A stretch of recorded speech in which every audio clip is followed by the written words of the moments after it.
OCHN is one of 6 entities that responded to that with a letter of intent. Letter of intent, I understand, is not an actual response to the RFP yet, but it certainly indicates that OCHN is interested. So questions I have then to present to the committee of the whole is that I don't know all the details of the Lakeshore Regional entity. I do know that they continue to be in financial trouble. The last number I heard was 26 million. That's not the first time that they've been near bankruptcy or at this point. I think the last time it was closer to 13 million and the state bailed them out. Of course, that prompted the Beacon study with very specific points and recommendations of what they needed to do to turn their financial and their organizational problems around. But to date, they have not. So I have to wonder, and my question in this is, what does OCHN see in an opportunity at Lakeshore that's 3 hours away, that's in dire financial stress, that has a makeup of CMHPs that sit on the board and do more probably to disrupt than they do to bring the organizational and the financial problems and help them. I don't understand what the political, the financial, or any value is in OCHN's participation, other than I see it as a distraction from what's in front of us in our own county. Again, I think that there's going to be upfront costs and there's going to be an expectation that risks are assumed that currently are in the Lakeshore region. Several meetings ago, published your fiscal year 18 risk plan, and I've read it pretty thoroughly, and there's some huge challenges in here, and I know you're aware of that. At the time this was published, we didn't know that we were going to get a 19% reduction in general funds. So now that's a reality. So I need someone, please, to respond to me and tell me, why would Oakland County do this? Why would they even throw their hat in the ring when it's such a mess? I don't see the logic. I see nothing but risk. With what we have on our plate here, with the ongoing HCBS transition, with the integration of the vocational, non-vocational, and the residential contracts, with moving to your new reimbursement model, once more, you've heard me say this again, there's way too much churn. We don't need an outside distraction like this to take away from our strategic goals and objectives in this county. So I urge you to take another look at this. On top of that, the big question out there again is federal funding. We don't know what's going to happen and that yet is another shoe that may drop at any time and change our whole perspective. So I appreciate your response to why we're doing it. I see more value, Mr. Brooks's collaboration strategy with Macomb and with Detroit Wayne than I would ever see in going 3 hours away where we really don't understand the provider network or the political structure of the CMHPs and thinking that we can do a job over there. Thank you. Mr. White, thank you very much, and I suspect you're going to be getting an answer, and maybe the board can review a copy of the response too. The next item on the, is there anyone else for public comment? Seeing none, the next item on the agenda is the Veterans Service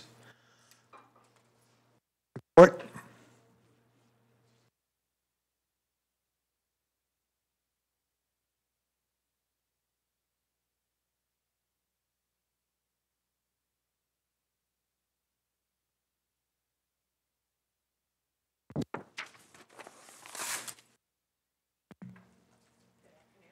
Afternoon. I am sitting up here just to introduce Chaka McDonald, who is the new OCHN Veteran Navigator. And he's going to give a brief presentation on some of the work that he has been doing since starting in March, as well as I'm sure he will also intertwine some of his past experiences working with veterans locally. Good afternoon, everyone. Good afternoon. Hi. Doing good. Once again, my name is Chaka McDonald. I'm the Veterans and Military Family Navigator for Oakland County. And before I get started, I wanted to give honor to retired Major General Robert Smith, who's there. He also was one of the Director of Veteran Services for the state of Michigan at one point. Okay, just want to honor him. So, the Michigan Department of Health and Human Services provided funding for my position. The goal was to increase connections for veterans and military families to address mental health and substance abuse needs. Many Metro Detroit veterans indicated a lack of awareness of and access to these services. In fact, data from the U.S. Department of Veterans Affairs shows that Michigan veterans are among the least likely in the nation to receive or take advantage of their federal benefits.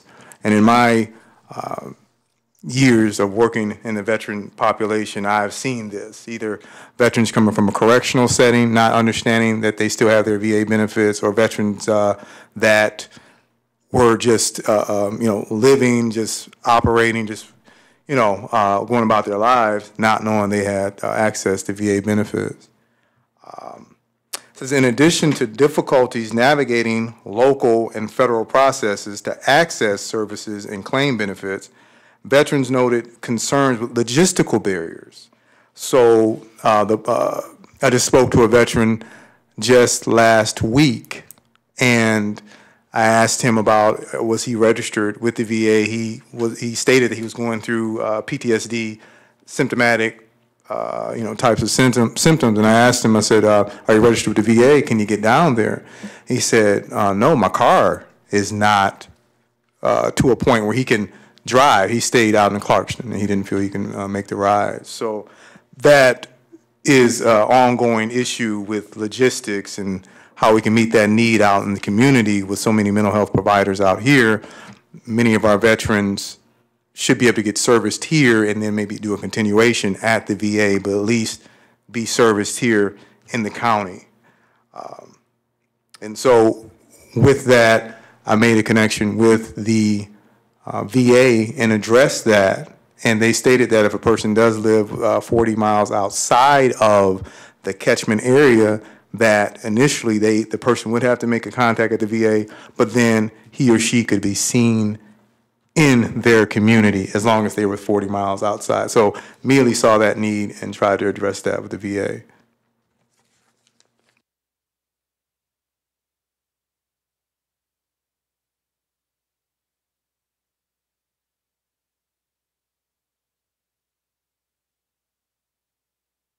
As it says there, so started March 5th, connect with core provider agencies and other regional veteran navigators. So first week, I definitely connected with my counterpart in Macomb County, Mr. William Schrantz. He's a Navy veteran, and he and I have been collaborating on a few initiatives for the Tri-County area as a whole. Also, as far as connecting with Easter SEALs, TTI, CNS, so these are individuals that I met with, CHN, and introducing myself to them and my role and how I can be of assistance to them, thus be assistance to veterans and their families in the county. As far as County Veteran Services Office and the other with the VA, once again had a pretty long-standing relationship with the VA in reference to knowing individuals there where I could make a connection as far as housing, even mental health to some degree. As far as Oakland County Veteran Services, had a long-standing working relationship with them where they've attended there's a collaborative that I also co-chair, where it is a collaborative of various individuals from the Tri-County area, and Oakland County Vet Services has always been a part of that as well. So making those connections. As far as developing a veteran strategic plan, I looked at a plan from a macro and a micro perspective.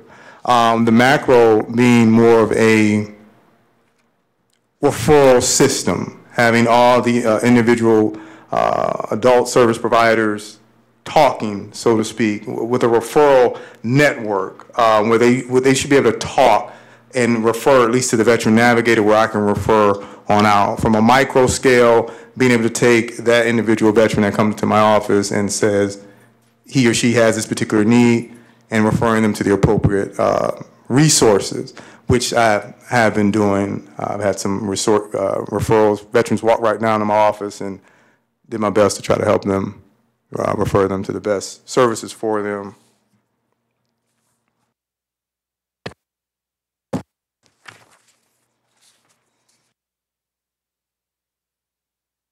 As far as gaps and needs and services, veterans in the Metro Detroit area are predominantly male. Half of the veteran population is 65 years of age or older, compared with less than 20% of non-veteran ages 18 or older.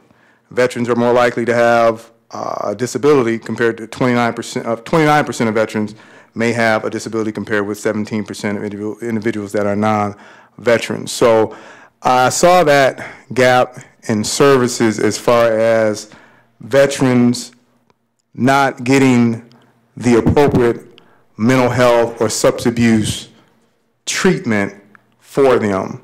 So as far as mental health, if the veteran does not have Medicaid, well, they are referred to the VA. Sometimes a veteran may be disconnected from the VA. He may have discharged at 22, and now at 56, he or she needs to access services and needs to figure out what vehicle can I do that? How can I go about doing that? And so with that, with addressing those particular gaps and needs and services there, trying to find a way how to bridge that gap. It states that 31% of troops returning from Iraq and Afghanistan have a mental health condition or reported experience a TBI. I've also experienced that individuals that were never deployed, I've had individuals experience PTSD or anxiety from being in boot camp. Individuals that never were deployed. Unfortunately, the stigma of PTSD is thinking that every veteran was in a combat situation, and that's not necessarily the case at all. Military sexual trauma. The VA has programs to address MST, and stated that they wanted to conduct community outreach. So in response to the MST that is unfortunately prevalent in the veteran society, which is being addressed now, I'm coordinating with the VA right now for next month. We're putting on a workshop or informational meeting where I have an individual from the MST, Military Sexual Trauma Unit from the VA, and two individuals from their suicide prevention unit. We're collaborating with the suicide prevention individual here in Oakland County. So in reference to MST and suicide, putting something together that can address that prior to Memorial Day. Unfortunately, around the time of Memorial Day, many veterans have grief and loss. Many of those, the comrades, the fellow soldiers, they may have lost in combat or just have passed away. That can be very traumatic. And so what we're trying to do is get ahead of that, and that's why we're putting this symposium together for the families to be able to identify if their loved one is being withdrawn or acting in a certain way. So trying to get ahead of different incidents before it can turn into something traumatic.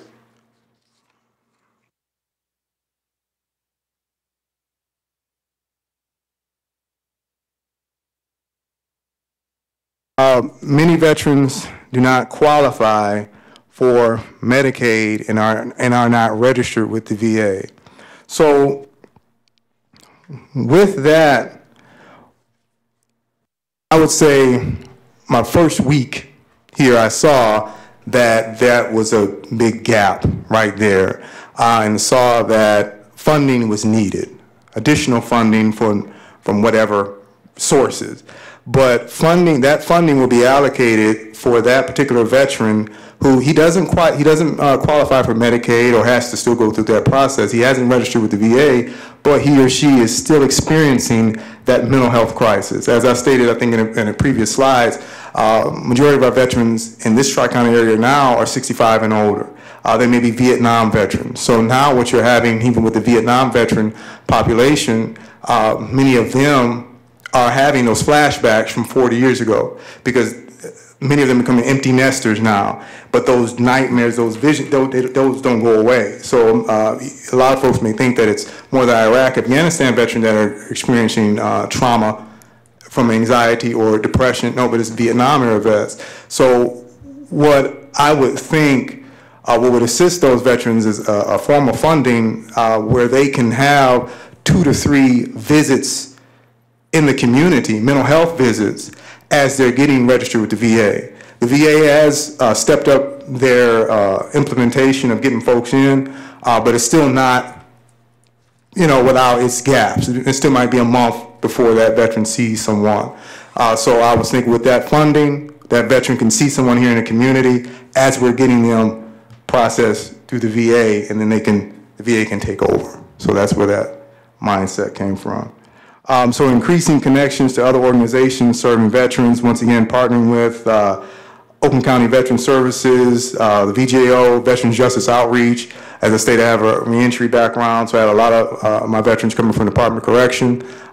With the implementation of the VJO, the Veterans Justice Outreach, the courts, they have really stymied those veterans getting arrested for various things where things can be addressed, mental health or substance abuse.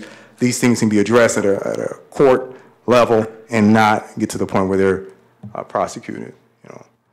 So assisting with navigating with the VA health system, so assisting that aspect as well, and looking at funding as well for veterans and military families.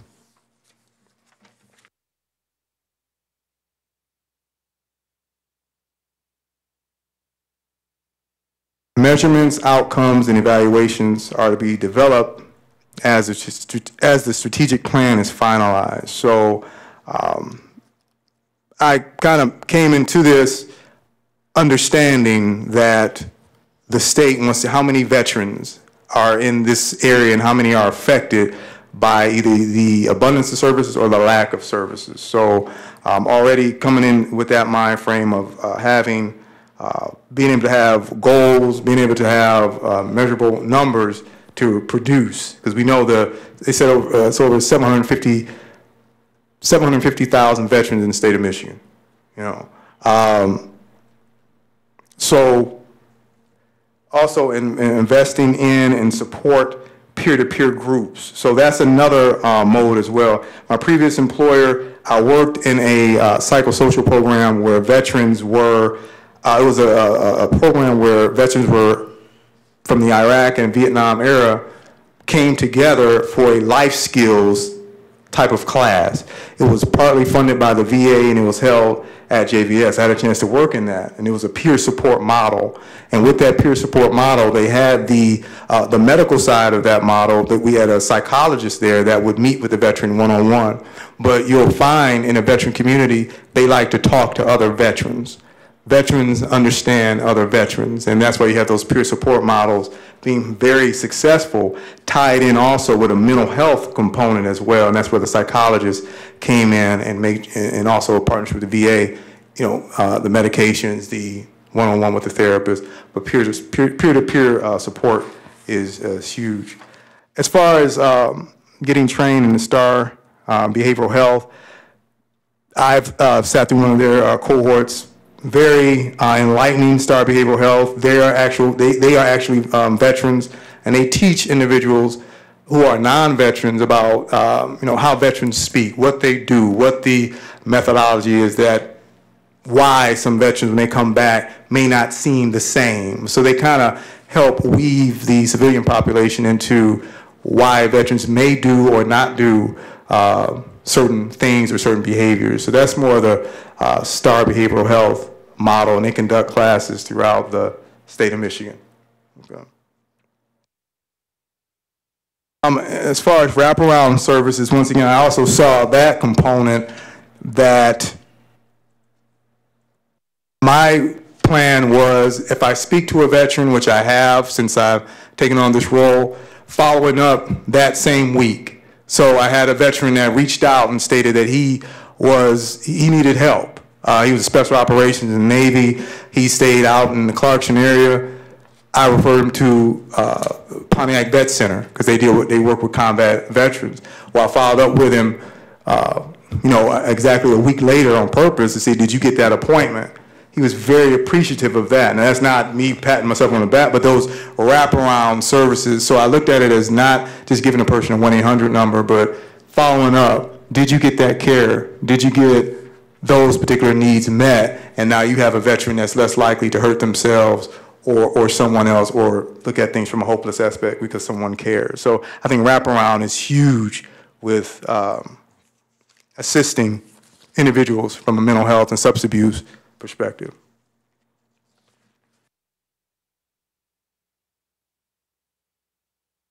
Policies, procedures, protocols. I looked at a point, well, first was a referral form, a referral document that our mental health providers could utilize to refer those veterans to myself, and whereas I would refer them to other vetted agencies and components. So that component as well, the referral process, and a point of contact for veterans to refer to the veteran navigator. So just looked at myself as being that point of contact, or other individuals that I work with in the community being a point of contact, and they can refer that veteran or that family member of that veteran to myself. Since providers in public mental health system having a universal system and the coordination of veterans and military families. So once again, seeing that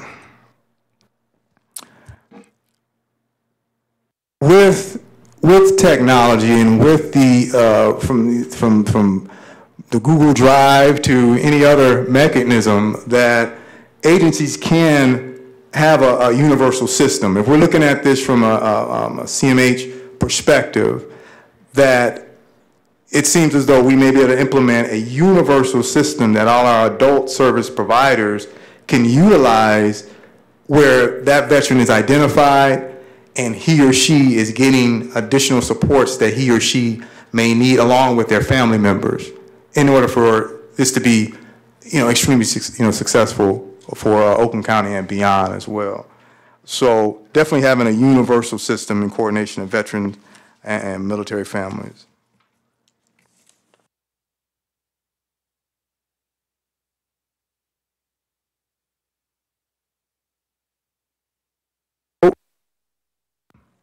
My position coming from Department of Health and Human Services, 50%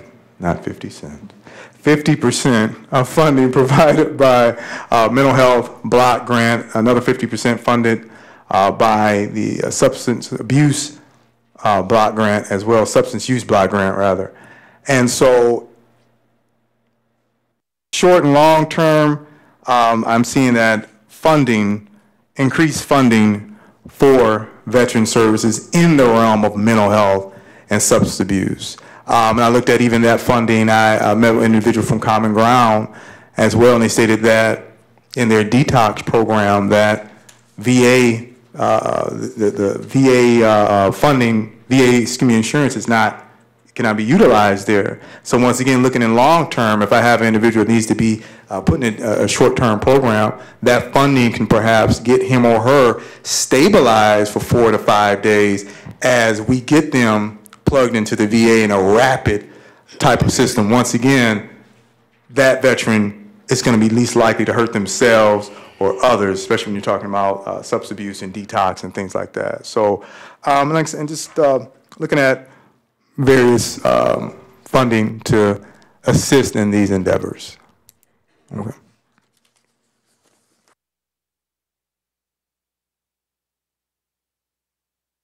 Any questions? I'm sorry. Yes, sir. Thank you very much, Chakra. The substance use block grant, that 50% of funding, does that go through our own Department of Substance Use Disorder program and then redistributed to the veterans, or does it go directly to you, or how does that work? It's the grant is, like Chaka said, 50% funded by our mental health block grant, 50% by our substance use block grant. We're actually working out how this will need to be costed throughout, our own budget lines, but it's a reimbursement-based grant, so there's a certain number of dollars allocated, and then on a quarterly basis, we submit those costs to the department who reimburse us. Oh. Does that make sense? Yes. Okay.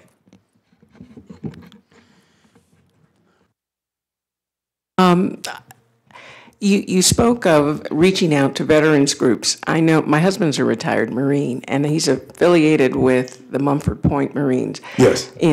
So you're familiar with the Yeah, group. my father is a part of that. Yes. Oh, okay. Yep. So I assume there are other groups like that. Are you making an effort to reach out and sort of utilize them to make sure veterans who need help are referred to you or to the services? Yes, ma'am. Definitely. As a matter of fact, May 20th, there is a leadership meeting with the various VSOs that is meeting in a particular location, and I'm looking to be on the docket to address the leadership of the VFWs and, the DAVs, and then they would disseminate that to their folks. So yes, I'm hoping to be able to be a part of that to definitely get the word out to those individuals. Yes.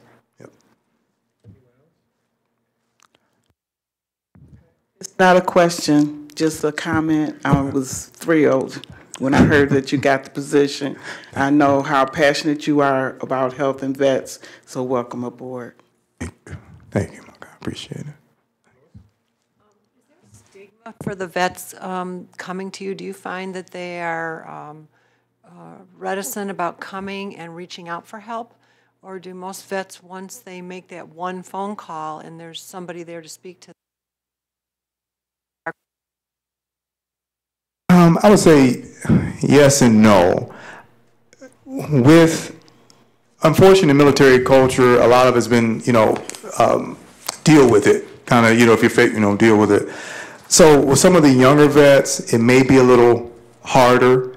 That's why, as far as them to state what they may be going through. And it's, I don't want to show that I'm weak, let another guy. In the veteran community, a lot of them won't access, when I say them, I'm not saying like there's some, but a lot of veterans will, because of that dignity, that pride, and that respect, will want to pass those services to another veteran. Say, no, he or she needs it more than me, even though they're the ones suffering.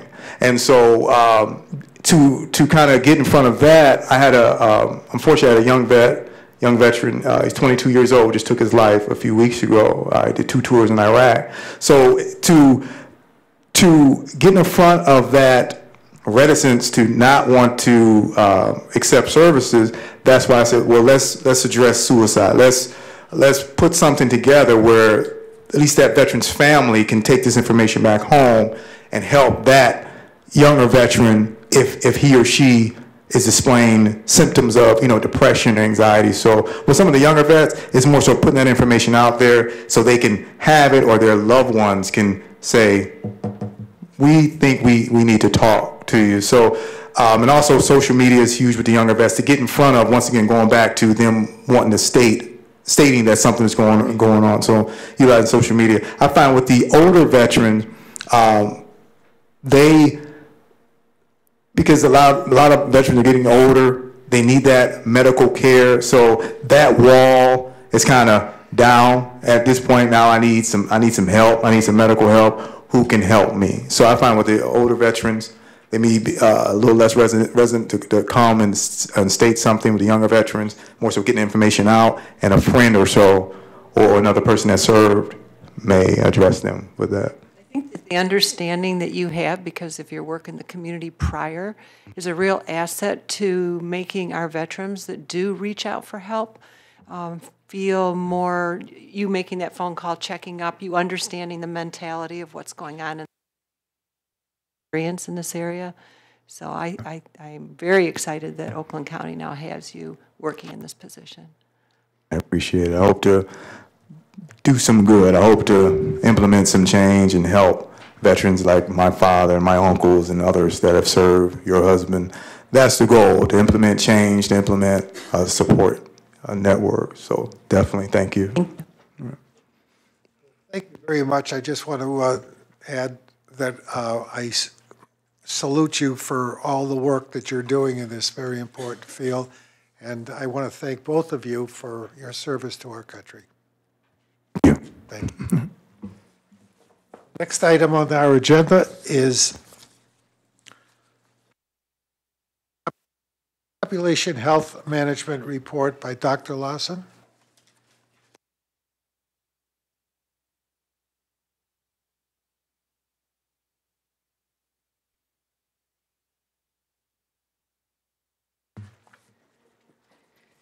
Afternoon.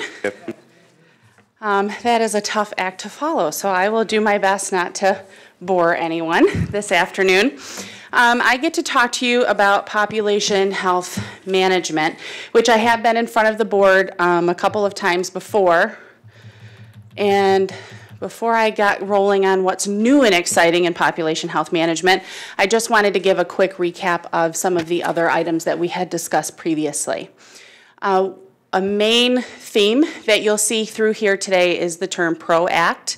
PROACT refers to a population health management tool that we purchased using adult mental health block grant funds. We're rolling into our first year of PROACT, and we're starting to really rely on it. And essentially what that does is it combines all of the adjudicated Medicaid claims data that we get from MDHHS, from a lovely database called Care Connect 360 or CC 360, if that term rings a bell. And we combine that with our quality indicator data, and they feed it into this tool, which then gives us some pretty neat, detailed healthcare information on the people we serve. And it's everything from perhaps a missing preventative care measure, a missing test, all the way down to pharmacy information or emergency department visits. So that's going to be a really important element as we move forward this afternoon as well. I have also been in front of the board and presented on some of the work that we've been doing with the Medicaid health plans and shared contract incentives. And so we've done a lot of micro and macro work as it relates to that. So some of the more micro level work that we've done is develop shared plans for mutually served members that are deemed a high risk. So perhaps they have several comorbid chronic health care conditions in addition to a developmental disability or a mental illness. And we just want to make sure that that person's care is as coordinated as possible and that they're getting all of the services that they need to achieve their best health and wellness. On a more macro level, we've done things like taking the Michigan Quality Consortium guidelines that are sent out to Medicaid health plans, and we've adapted them for behavioral health. And that was really to build upon some of the competency with the workforce, not only internally, but with our entire provider network as well, so that when people understand that you're working with someone and they have high blood pressure, or they have diabetes, or they're prescribed certain psychotropic medications, how that interacts with the person's health and wellness, and how to link them appropriately to healthcare professionals and really coordinate that care. The other piece that will play a role this afternoon is NCQA, and I know Marquita had done a really comprehensive presentation to you just a little while ago, but population health really plays a role with NCQA across the board, but specifically with complex case management. And we had come in front of the board and described that program, which we developed and built from the ground up, and I'm so excited to say goes live April 16th. But that will also play a role in some of the things that we're talking about tonight. So I just wanted to give that quick recap. And it is an ongoing annual plan goal. And you'll notice the word continue because this work has really been going on all the way back to 2014. And I'm not going to read the annual plan goal for you, but a couple of notes I wanted to make before we really dive into things is that I would really ask the board to keep in mind a couple points. One is that the data is not perfect. Far from. So when we're talking data and we're talking what's fed into PROACT and other tools, we have to remember that these are largely adjudicated claims, meaning that they've been submitted and paid. So we're working on anything from a 30 to a 90-day data lag every time we get a report or every time we look at something in those tools.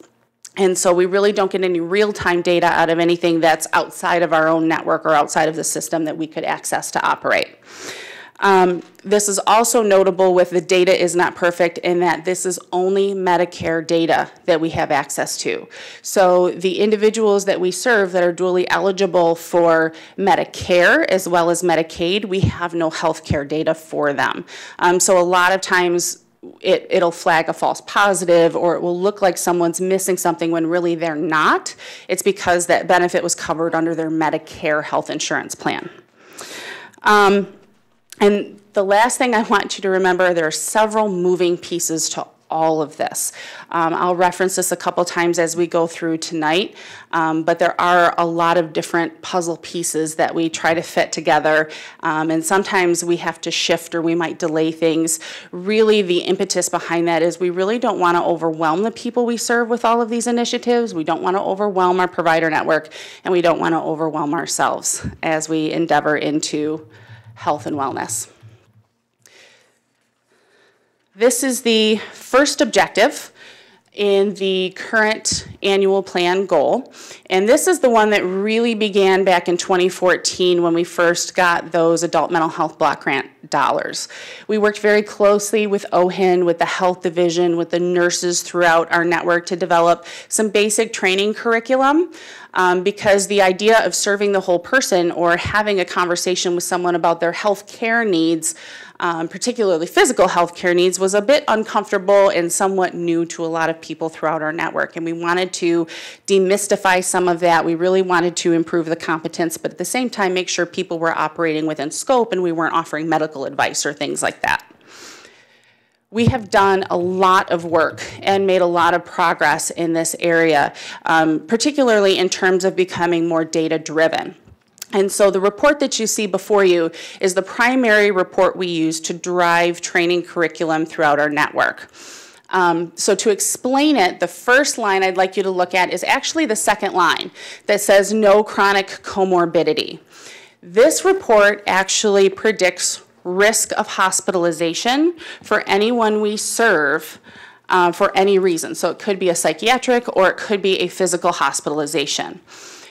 Someone served in our network with no chronic comorbid healthcare condition is 1.31 times more likely to be hospitalized than someone not served in our network. So someone served in our network with any chronic comorbid condition, so back to that first line, is 6.4 times more likely to be hospitalized for any reason than someone not served in our network or someone without a chronic comorbid health condition. So as you read down the rest of that report, it lists either chronic conditions or combinations of chronic conditions and the correlated risk of hospitalization for that individual.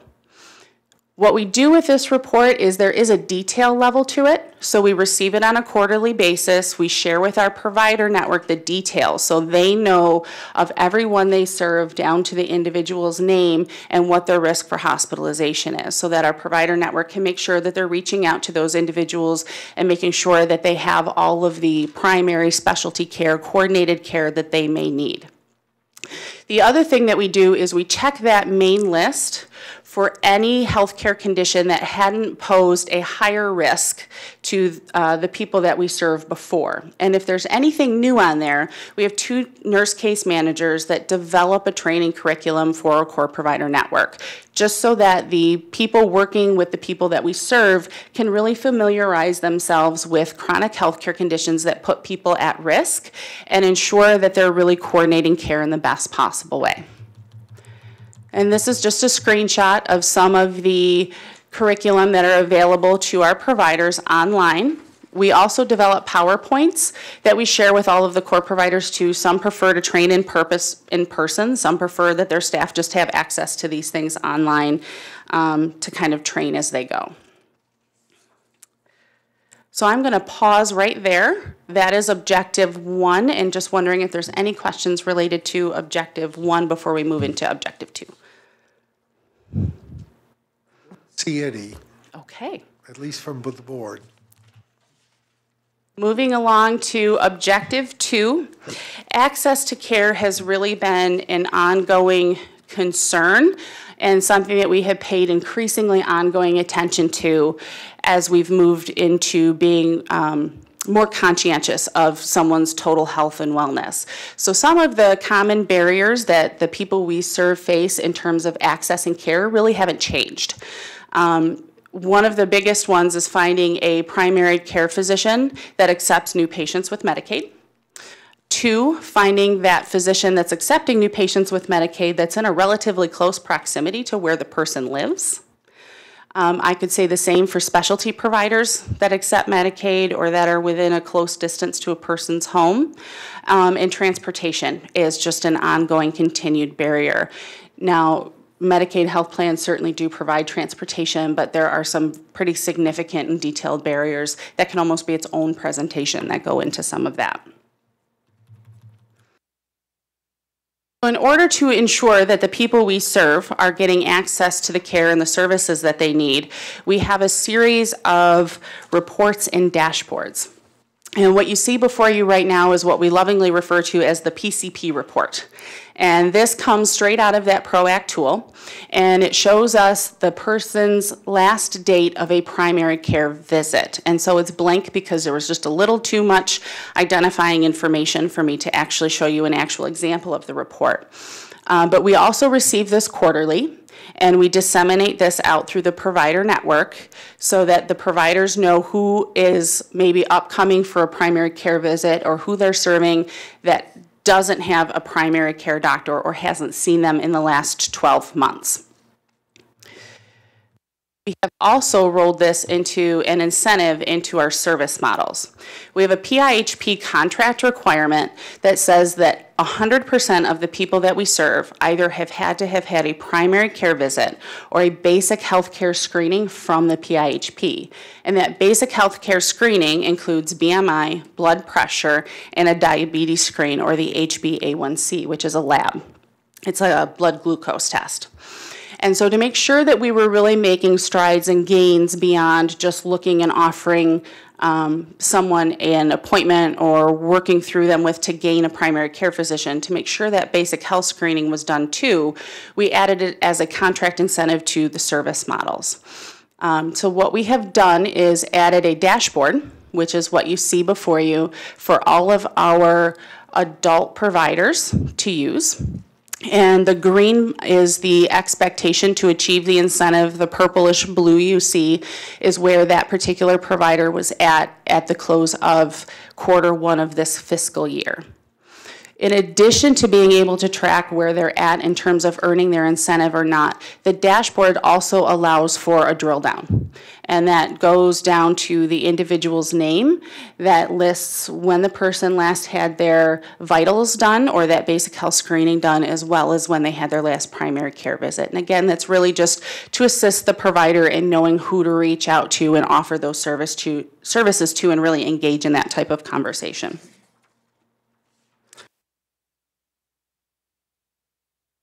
Another way we gauge access to specialty care is use of HEDIS measures. And I have to cheat in my notes because I never remember what HEDIS stands for.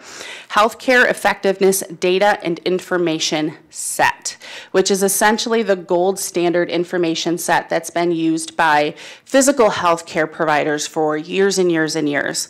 And we've started kind of wading into those waters, particularly around our work with the MHPs, as well as our NCQA accreditation.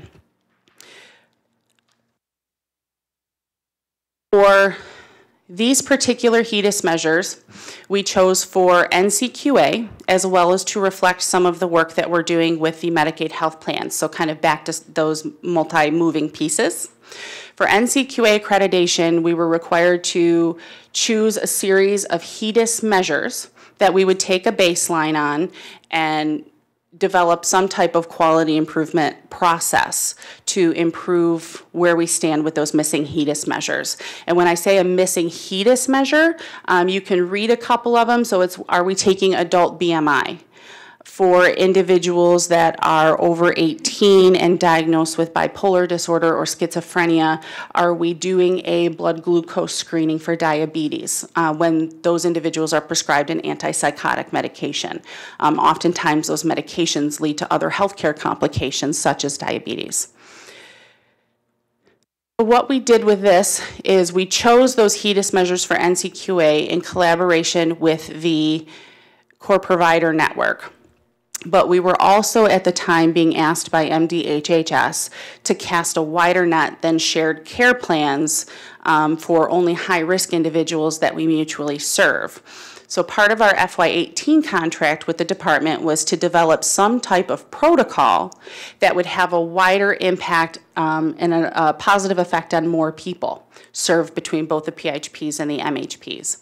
Part of our statewide work group, we agreed that a HEDIS measure would be the way to go and to develop a protocol around a HEDIS measure because it was something that we all had access to measure internally. It was something that we all understood, a language we all spoke, and something that the department could take a baseline and measure our impact to make sure that we were meeting all of our contractual obligations with them as well. So what we chose was HEDIS measure 904. And this is a graph that comes out of PROACT, so this is our internal data. And we used all of the adjudicated claims data going back to 2016, and this shows our baseline for where we're at with HEDIS measure 904, which is, again, adults that were prescribed an antipsychotic and have a diagnosis of either schizophrenia and or bipolar disorder. So we'll use this data to set our baseline, and then we'll pull it again 3 to 6 months down the road and determine how much of an impact we've had. Here is the protocol, the final protocol that was developed between the PIHP and the MHPs at the statewide work group. Essentially, the protocol is really talking a lot about conversations with people, outreach, engagement, and linking and coordinating them to appropriate preventative or specialty care. As a group, we also felt that it was very important to start talking about health equity or disparities, and so we also all committed that bottom line you'll see at looking at the social determinants of health, because we know what a great impact that has on people's overall health and wellness as well. Internally then, we had to come up with a plan for how to operationalize this protocol and measure our impact. And so our nurses came up with a form letter, and we identified everyone that was missing that test in that HEDIS measure. And this is a sample of that form letter. But we wanted to do a little bit better than simply saying you're missing an HbA1c blood glucose. If we were really able to make contact with the person, we wanted to ensure that all of their health and wellness needs were met. And so you see all the check boxes that we had developed. Those might be any type of missing test or recommended vaccination, and we check them for each individual person of what they might be missing. I also want to draw special attention to the hepatitis A vaccination. So we decided to roll in another one of those moving pieces as we're working very closely with the Oakland County Health Division as well as MDHHS to address the hepatitis A outbreak that we've had here in Michigan. And so anytime we're having any kind of interaction or sending any type of information out to the people we serve, we do encourage them to get that hepatitis A vaccination as well. That is objective number 2. So I'm going to pause there for any questions related to that. Curiosity, is the state offering any incentives for the measurement of the HEDIS and then the correction? I know with private insurance companies, the private insurance companies do in fact offer financial incentives. Is the state doing anything in that regard? We will more than likely see that in FY19. In FY18, they did offer an incentive, but the incentive was to develop a protocol, two actually. So the diabetes protocol you saw was our first to meet the incentive. Our next meeting later this month, we will start talking about what the second is, and simply by developing those protocols, we will have earned that incentive. They are, however, presenting us with very specific HEDIS measures that they will incentivize for FY19, so we're getting there. What do you receive? Do you know? Financial? Yes, I'm sorry. Yes, we receive, it's, I believe, a quarter of a % in an incentive. It's not a very large financial incentive, but we do earn one. This is really minor. PCP, we use it in two different ways. In this case, you're saying Primary care physician visit versus person-centered planning. Yes. Okay. Thank you. Yes. Good. Okay, on to number 3. Number 3, we're looking at really influencing prescribing and planning practices. So in addition to the slides that I'm going to show you that are really driven by this organization as the PIHP, I also wanted to share with the board that we have asked all of our core provider agencies to utilize the PROACT data to look through missing HEDIS measures or other measurements very specific to the people they serve in their organization and come up with a performance improvement project of some type. It could be anything. All of them have done that. They attend bi-monthly meetings that are facilitated by our nurse case managers and continue to make progress. And they've chosen anything from looking at individuals who are prescribed 5 or more psychotropic medications to looking at prescriptions of opioids or benzodiazepines. So we have the core providers are really doing a lot of due diligence in terms of making their own mark for prescribing and planning practices.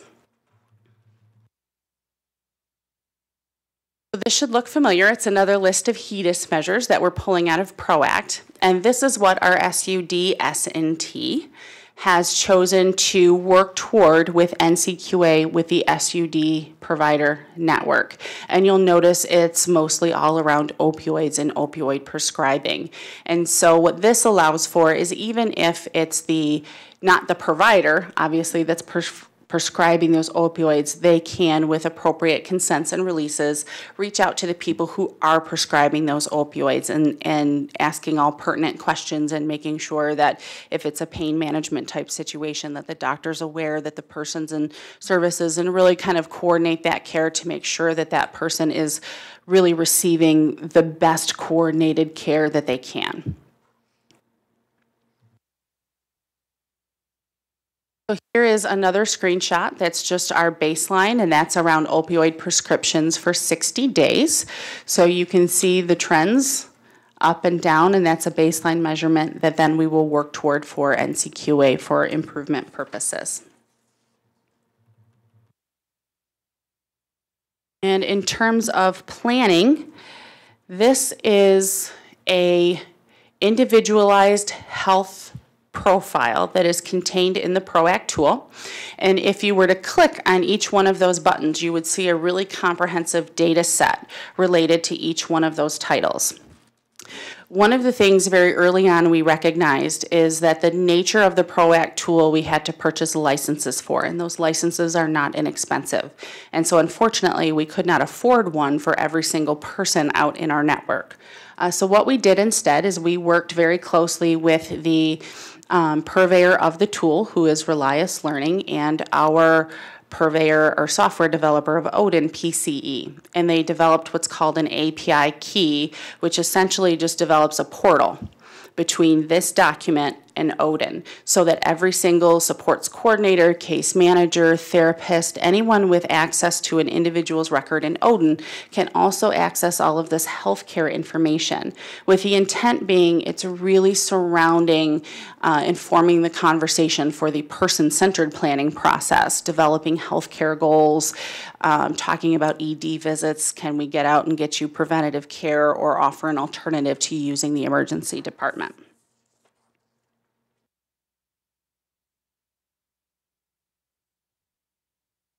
Impact on people we serve. Of course, we're always looking for improved overall health and wellness and improved experience. The healthcare system in and of itself can be very challenging and difficult to navigate, and we're hoping to take some of that away and make this much easier for the people that we serve and provide some streamlined and coordinated care for them.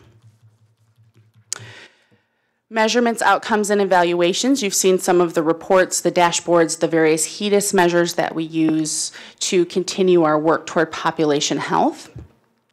Some successes and some challenges. Successes is that we have a much more competent workforce now than we did 4 years ago. It's really been leaps and bounds in terms of what we know and understand and how we interact with people related to their overall health and wellness. We've seen improvement and growth from everything we started with just asking people, do you have a primary care physician, and measuring how many people said yes or no, to now really being able to see, have they seen that doctor? Are they receiving those services? And if not, how can we help them get there? We've seen increased health goals in a person's individualized plan of service, whereas before everything was really kind of related to paid services and supports that someone would receive from our core provider. You're really seeing increases in someone saying, I want to get healthier, I want to treat my diabetes, I want to, exercise more, those types of things. We're also seeing increases in use of evidence-based practices around healthcare, so whole health action management training, those types of things that really look at the person as a whole and help them to develop an overall health and wellness plan. So we've really had some wonderful successes. That being said, we continue to have some challenges around population health, and a big one is data integrity. So when I said the data wasn't perfect, I guess I can't overstate that to a certain level. When we get things like the report about someone's primary care physician and whether or not they've seen them, we spend a great deal of time going through that report and identifying people who have Medicare. And we don't want those people to miss out in case they hadn't seen their doctor, so we continue to ask our providers, just ask them anyway and make sure that they've seen that. And so sometimes, then people can get a little frustrated. Stop asking me 3 times a year if I've seen my primary care doctor. I already told you I have. It's covered through Medicare. So it just results in a lot of false positive flags. Another instance of that is the HbA1c, the blood glucose test that we're required to do as a PIHP, is often bundled up with other labs, and it's not its own standalone code, so you can't just see it in the data. And so when we made that an incentive for our providers, they were actually doing hours and hours worth of work to try and prove that this one test happened. And there was no one easy way to show it, up until the point where we no longer require them to prove that to us for the incentive. It was just quite frankly unfair to ask them to put in that amount of time. So we continue to work really diligently. I can report that I had a call with the department just today talking about their CC360 database, and they wanted to know how they could support the PIHPs and the MHPs with that diabetes protocol that was in the presentation. And one of the biggest things I said was to find some kind of a way to flag or unbundle the HbA1c so that we could actually know that it occurred. And of course, just ongoing work, 42 CFR, I will bring up in terms of care coordination. And so 42 CFR Part B is a set of rules and regulations around sharing SUD data. So someone that's receiving substance use services. And it's much more strict than HIPAA, and it does require a lot more due diligence on the part of both us and our providers to coordinate care. And so we have to be very careful and make sure that every I is dotted and every T is crossed. And not to say that we don't with HIPAA, but it's that much more stringent with 42 CFR. And so we're working really diligently to try and find a way to ensure that the people that we serve with a substance use disorder are getting the same level of coordinated care as the people that we serve with a developmental disability or with a mental illness. So the other bullet that's not on there, but that I know the board has asked for information on, is how can the board help? I would ask that you continue to join us in advocacy for the Medicare data set. I think my voice sometimes gets lost in the wind because they're so sick of hearing me say it at the department that, boy, my life would be so much easier and we could do so much better on behalf of people we served if we had a full and complete data set. I do know that MDHHS has access to a limited amount. They did receive it for individuals who are in the My Health link, formerly known as the Dual Eligibles pilot. So it's there. They just hide it from us. And in their defense, I don't think they're actually allowed to share it from CMS and from the federal government. But if we could get that, that would really, really move us forward in leaps and bounds. And the other way that the board could help is, I still think sometimes people have their mental or their behavioral health and their physical health very bifurcated in their minds, and feel like we're being overly intrusive or nosy when we want to talk about those kinds of things. And so helping us just continue to get the message out that one really does affect the other, and we're only trying to provide the best service possible when we're asking to coordinate with your doctors or we're asking you to sign those types of consents and releases. Policy implications. So the policies, protocols, or service models that are on the screen are something that we have updated along the way. I would imagine we will continue to make updates to those as rules and regulations change, and we have to change with them. Fiscal implications. So far, the Adult Mental Health Block Grant has covered 100% of the cost for the PROACT tool. We did just get approval for fiscal years 19 and 20, so we have 2 more years of knowing that that tool is fully covered. They also cover the cost of a healthcare coordinator, so that is a staff person that we fund that is embedded in the OCHN clinics and assists people who might be un- or underinsured, or perhaps people transitioning from our services into community services, just to make sure that they're not lost in the shuffle and that people can really get linked and coordinated to needed services. And I would be remiss if I didn't say our staffing and the costs that go with our staffing. And so we hired 2 nurse case managers, and certainly we rely very heavily on all of our wonderful IT staff for the dashboards and the different reports that we run out.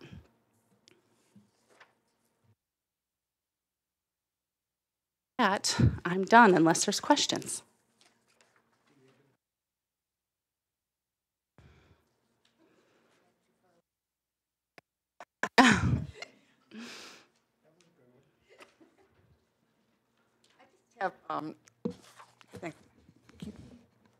Somehow have limited success with this. You just mentioned that increasing the understanding of the people that we serve about the importance of integrating their physical health care and other aspects that might lead into supports and services. Do the doctors understand that as well? Are they real cooperative in sharing information? Because they can be very proprietary too. Yes, they can. Some do and some still don't. And that is, I think, where we're really able to leverage the relationship we have with the Medicaid health plans. It's one thing for myself or someone from this organization to call, but it's another thing for your funder to call.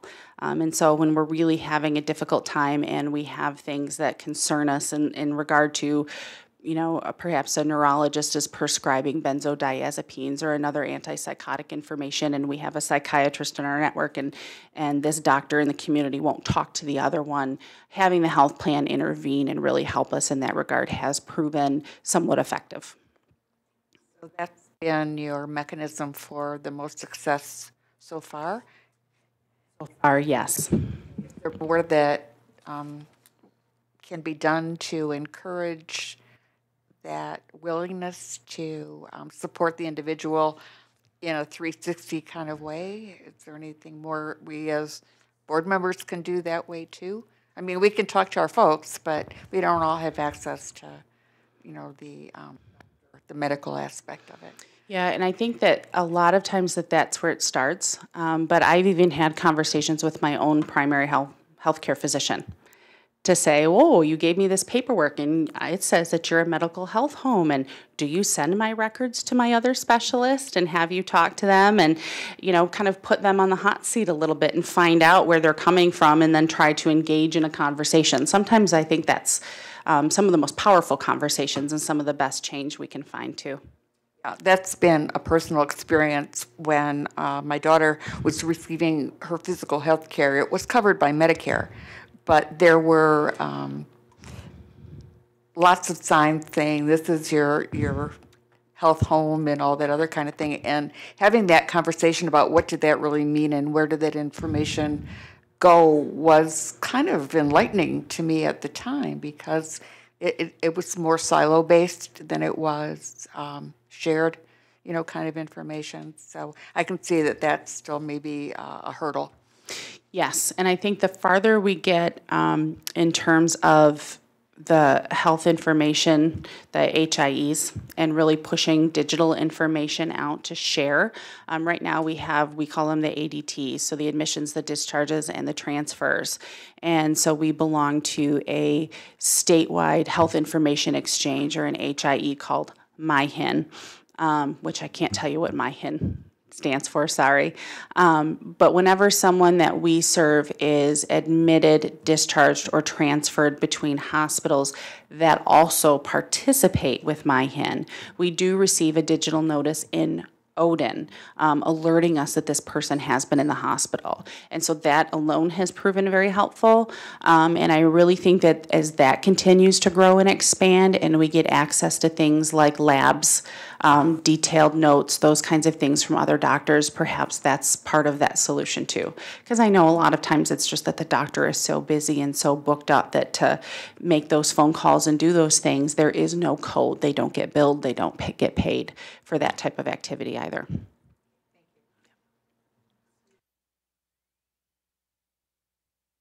I was curious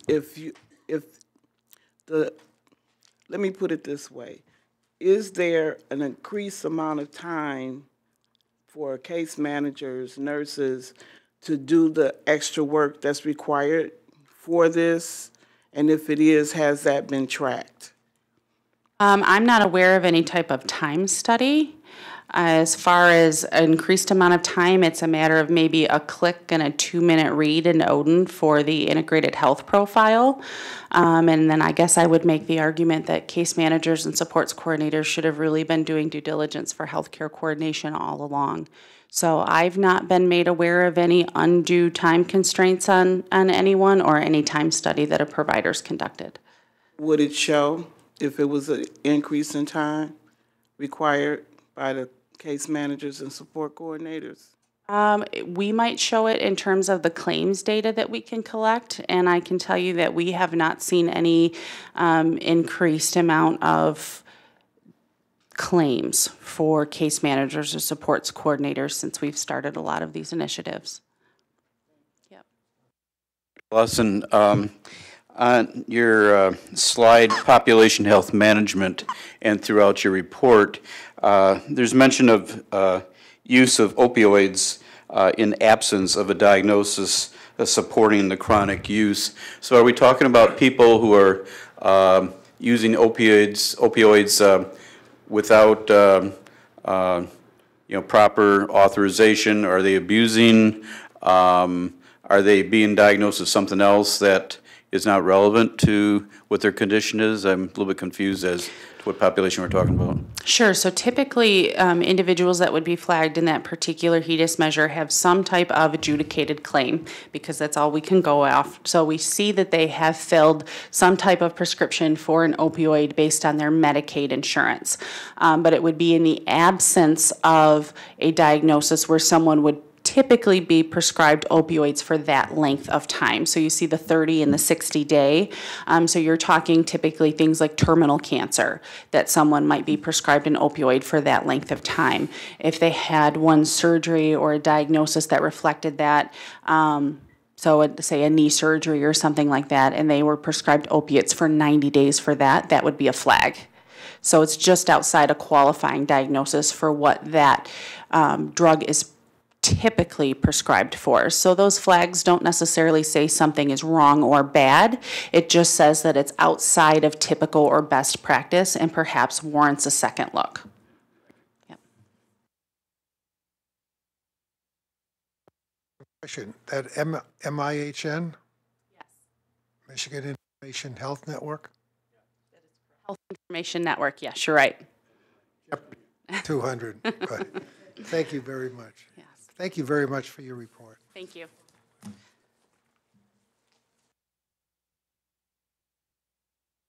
Item is the NST update.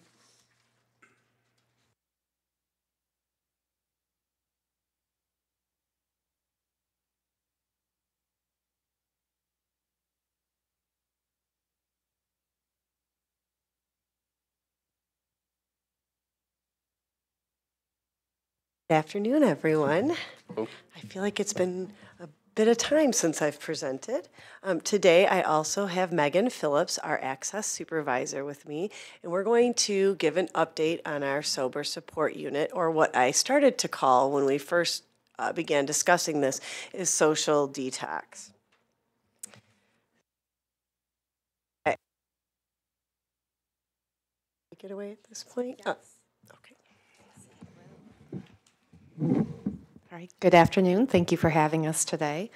The Sober Support Unit, it was created to increase immediate access to treatment. There was such a need for individuals who were treatment ready, were looking for services immediately. If somebody was homeless, if somebody was deemed to be extremely at high risk, just released from a hospital, especially somebody who may have just recently overdosed, had been taken to the hospital after receiving Narcan, and then from the hospital to have a safe place for them to go to begin engagement in the treatment process. A bid had been put out, and we had a provider who had bid on those services, and the contract was awarded to Common Ground. The Sober Support Unit, it's located at the Crisis and Resource Center, and that's also the same building where Access is located as well. The unit is staffed by recovery coaches as well as EMTs. So when an individual comes onto the unit, they're greeted by the recovery coaches. And of course, that recovery coach is somebody who is actively in recovery. It's somebody that the person can relate to. And they are able to help create that warm, welcoming environment, that encouragement. When somebody starts to struggle just with doubting, am I making the right decision? Should I be doing this today? If there are withdrawal symptoms, if they start to become uncomfortable but don't meet that medical necessity need to be sent out, they're that person, that recovery coach, who's able to continue to give them encouragement and walk them through the process and what can you expect from, going to treatment and services, and really be that support system for the person that we serve. The unit is also staffed by EMTs. When an individual comes onto the unit, before they even come onto the unit, their vitals are monitored. They have to meet a very specific set of medical criteria. As the Sober Support Unit is not a licensed program, it's not a licensed detox program. So there are no narcotic medications or anything of that nature that are given to an individual. All medications that are given are simply comfort medications, Pepto-Bismol, Tylenol, Tylenol, things of that nature to help alleviate the basic symptoms that someone's feeling. The EMT is able to continue to monitor somebody's vitals every hour and to ensure if there is suddenly start to be an increase of blood pressure, heart rate, if there's anything of medical concern that starts to occur, then they're able to make that determination. Do we need to consider sending somebody out for medical clearance, and do they need something, a medical service that's higher than what they're receiving from them? And what's nice is that if they do need some form of medical clearance, a person once cleared by an ER physician can come back until they are transferred. And what's been very nice is that people have been transferred to treatment within 24 hours or less since the inception of the program. Ready for the next slide? Mm-hmm.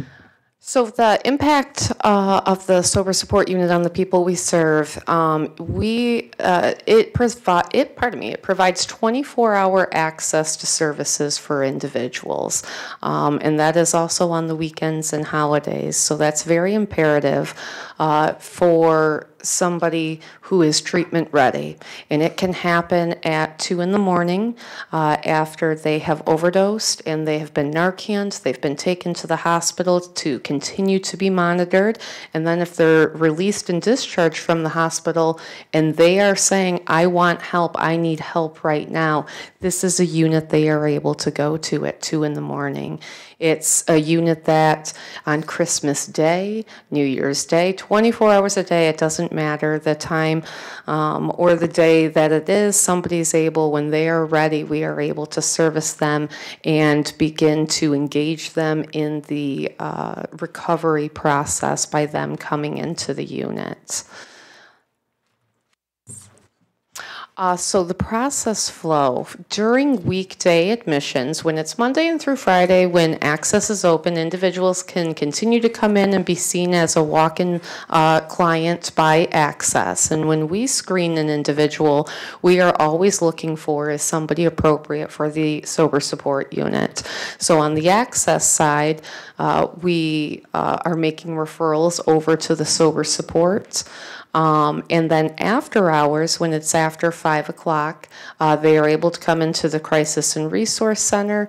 They are triaged by Common Ground, and if they are found to be appropriate for the sober support, they then move through to Oasis. They have all their medical vitals checked and monitored, and then eventually they move over to the sober support unit.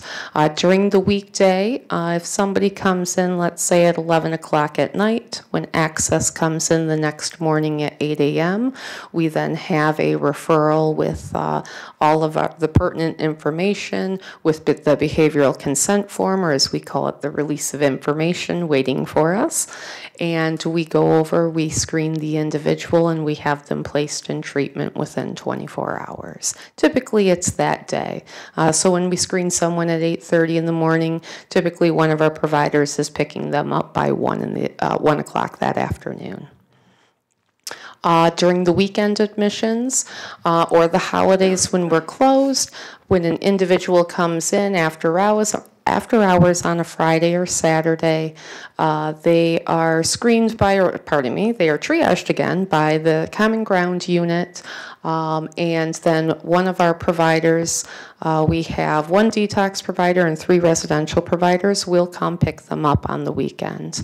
And then on the back end, when we come in Monday morning, we again conduct those screenings over the phone. So they've already gone over to treatment. And we conduct all of our screenings over the phone and handle everything kind of on the back end that way. Our greatest concern is always making sure that we are servicing the individual in the most timely manner. We don't want to be a barrier in any way to treatment, and we're concerned most about getting them into services as quick as possible to ensure the best outcome, that they continue to follow through in the continuum of care.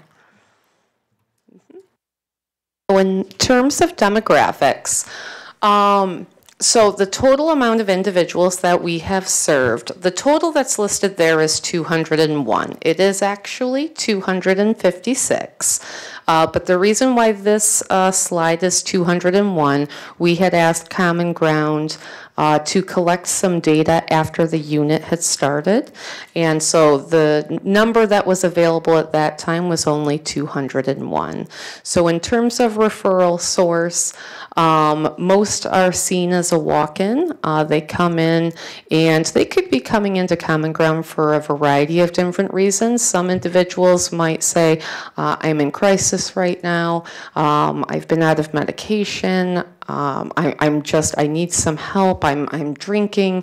And so Common Ground really, when they do that triage, they start to break down what is the exact need of what somebody looking for, because the triage is also evaluating for all of their services. So it could be that somebody needs an emergency assessment to determine if they need a higher level of care mental health service, or if it's deemed that they're appropriate for the SSU.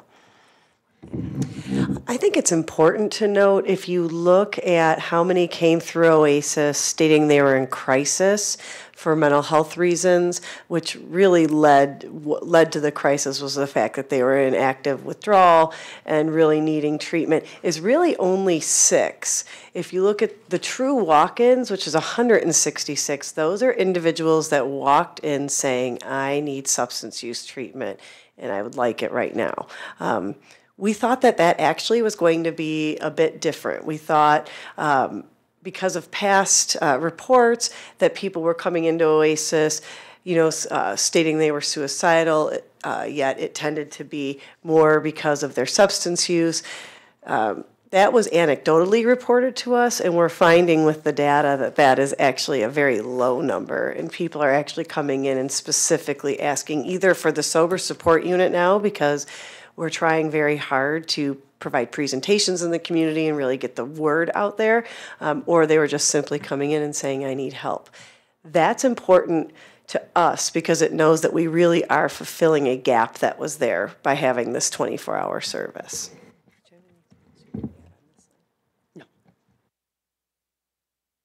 In terms of race and ethnicity, Caucasian, out of that 256 number, 196 were Caucasian, 50 were African American, other identified as other or multiracial, and 4 refused to answer.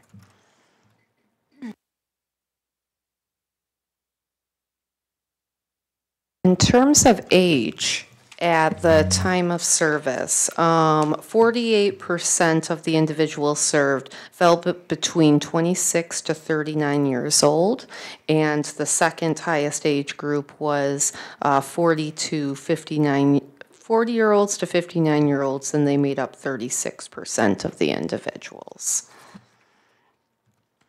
And then in terms of gender, 187 were male and 69 were female. And then for substances, we broke it down by male who identified their primary substance, and then the next slide will be females and what they identified as their primary substance. Now, what I will say is this is what an individual lists as their primary drug of choice. So there could be multiple drugs of choice that somebody's engaging in, but it was asked that they identify what is your primary. So in terms of the male population, the 2 highest were alcohol with 77 and heroin with 55. And then with females, it was 26 for alcohol and 25 females for heroin. So it seems for both males and females, alcohol and heroin and opiates tend to be the highest. If you add together other opiates and synthetics, which would be your prescription opiates with heroin, you'll see that it's very close to the percentage of individuals coming in for alcohol use disorders. And we watch that particularly closely because as for many, many years prior to the opiate crisis, the number one primary substance use that people were seeking treatment for was alcohol.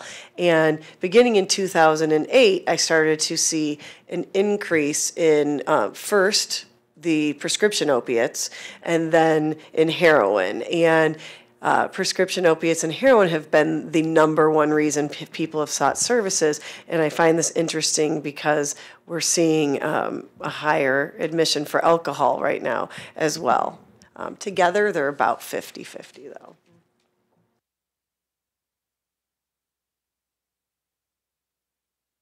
Okay. What's nice to know, I'm going to talk a little bit about what we're measuring in outcome and evaluation. One of the things that's very important to us is how many people that entered the sober support unit stayed motivated for treatment and within that 12 to 24 hours actually transferred. And I'm very happy to say 98%. Of the 256 individuals that we've served in the sober support unit, 98% transferred onto treatment. We will be doing a lot more measurements now that we have transitioned to OCHN. It has a lot more, many more abilities to measure things. And one of the things that we really find important to measure is, did someone not only transfer to treatment, but did they transfer through the whole continuum? Did they go through their residential services and withdrawal management or medication-assisted treatment services? And more importantly, did they stay in services? I'd like to see if there was a tie to someone being immediately transferred to treatment at the time they felt ready, to them staying engaged in treatment. And so there's that and many other dashboards that we are really looking forward to creating to really monitor what goes on in the sober support unit and the continued populations we serve, how they're entering into the unit, as well as are they continuing in treatment. So policy implications, there's not really any set policy implications. As Megan mentioned earlier, this is not a licensed program. It was very interesting. Many years ago when we actually came up with this concept, we did a great deal of research. And there's actually some research on what's called social detox, which is essentially a unit similar to this, or some entities do it within a home environment. They make it look more like it's a home environment, which we tried to really replicate on the unit, so it did feel comfortable and homey for a person to come on as they're, working through their symptoms and waiting to be transferred to treatment. But a lot of other units are there simply if a person doesn't want to engage in, or if there's a capacity issue where they don't have an open bed for withdrawal management or residential treatment right away. So some people will stay in some of the other units that we've visited and researched 3 to 5 days, and being monitored largely by recovery coaches for health reasons and utilizing ERs if necessary. We really wanted it to be something where we could transfer people to treatment as soon as possible. So it's a little bit different. The research does show exactly what kind of medical symptoms to look for, what a person's temperature should be, and if it raises to a certain level, then further medical attention, et cetera, things of that nature. But because it's not a licensed program, there are really no actual policies. But Megan did an amazing job. We worked together, but largely Megan wrote numerous protocols based on our contract with Common Ground that we needed them to follow to ensure safety to the people we serve.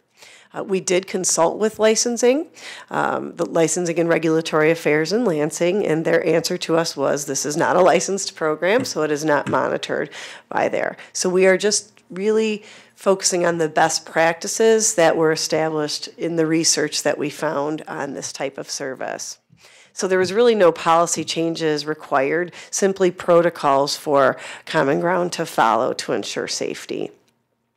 What we like is that it really complements non-emergency access. It's always been difficult for me that, for example, we leave at 5 o'clock on a Friday, and while we have Common Ground there to provide crisis intervention, there wasn't really a mechanism for people to transfer to treatment that needed a higher level of care. And that's really what we wanted this to do. And it just is far more comfortable for us knowing that a person, if they need treatment and they need it, now they can go. I received a call one Sunday, for example, from someone that I went to school with and said, my brother needs help. What can I do? It was a Sunday afternoon, and I gave them Common Ground's number and said he could utilize the sober support unit and transfer to treatment within 24 hours. That is a nice thing to say instead of, well, we open tomorrow at 8:30 and you can give them a call. Fiscal implications. This is solely funded with PA2 because it's not a licensed service, it's not a specific type of treatment, it's really more of a community benefit and support. Medicaid does not fund it, nor does the Substance Use Disorder Prevention and Treatment Block Grant.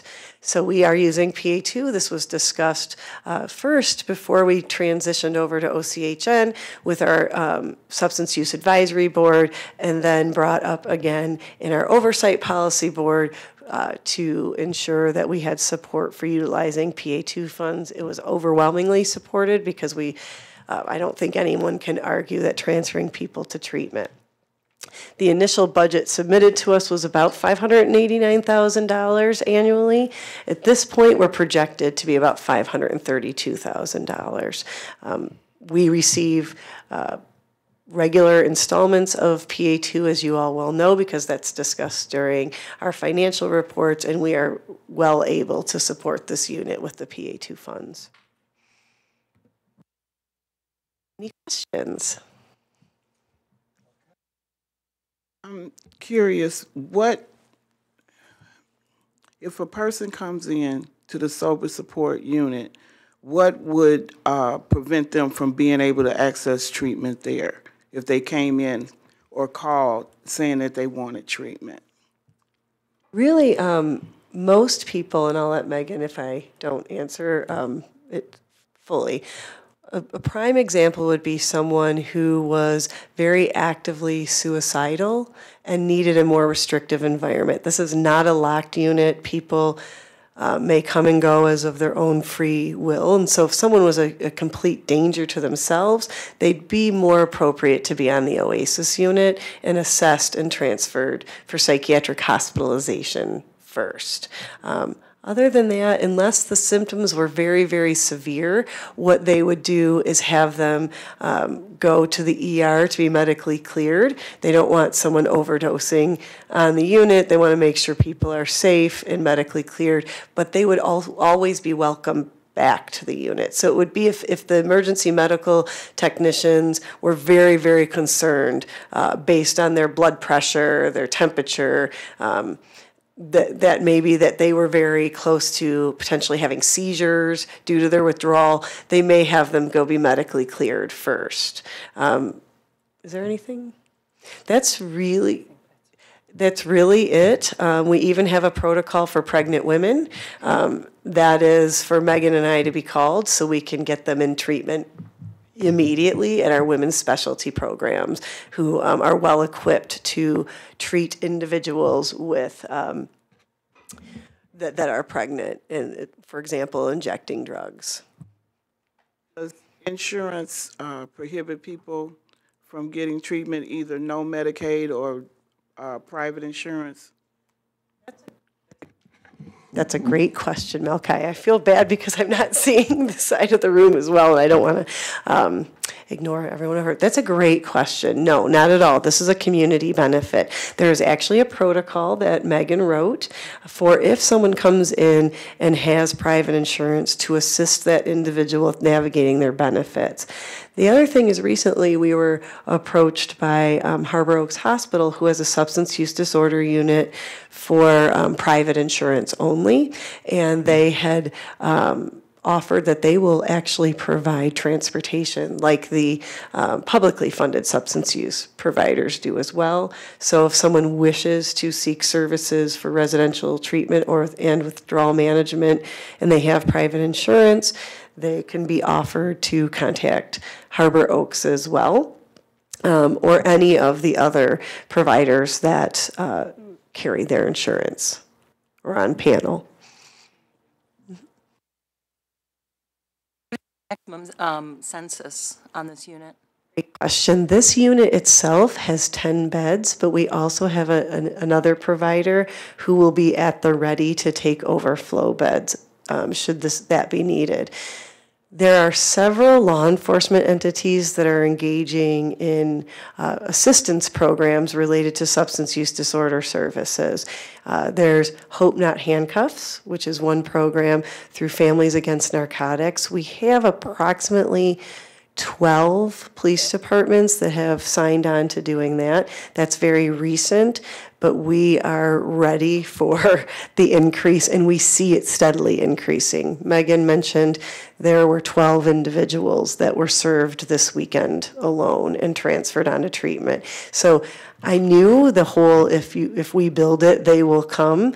So it started out a little bit slow in the beginning, but it is steadily increasing. And so we have our additional provider turning point ready and waiting should they get called. And there's a full protocol for that. If the unit's busy, what Common Ground's supposed to do to contact Turning Point. Turning Point will come get the individual, and then they will be served there and transferred to treatment from there. Questions on the transportation to and from an ER, if they need, even if it's not a long-term detox, if it's somewhat rapid, what's the approach to that? Because I guess I keep seeing once somebody goes into the ER and then they change their mind and don't come back.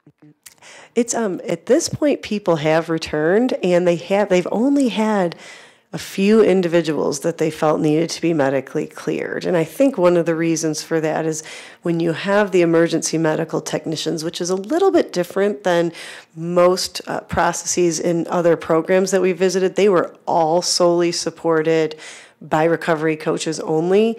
They're really able to monitor them very closely, and it's really been just a few occasions, and they did return. And they went via ambulance because they were very concerned about their situation. Back via ambulance, that's not allowed. I believe they were cabbed back. And then my last question is, do you have any physical pamphlets or things like that that we can share with others? We do. Our communications team actually created a one-page informational sheet that we can get to you to pass out. Absolutely.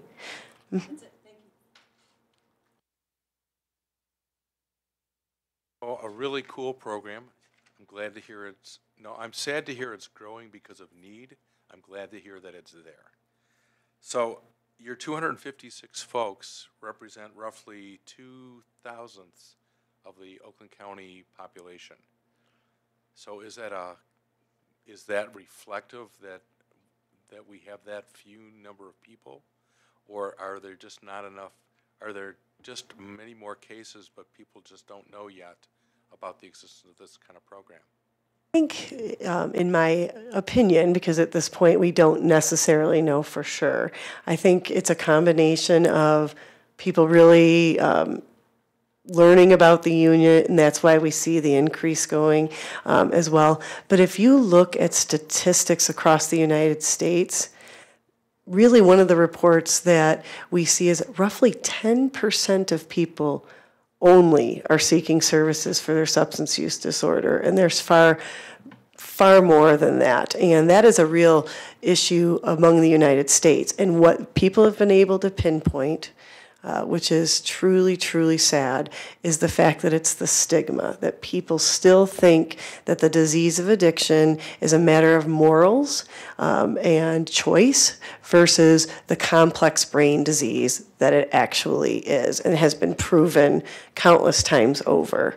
And so often, families don't want to speak about it, people don't want to admit it, and therefore we see far less individuals seeking treatment that really are really in need of treatment. And I think that that's a piece of it as well. You said 10%.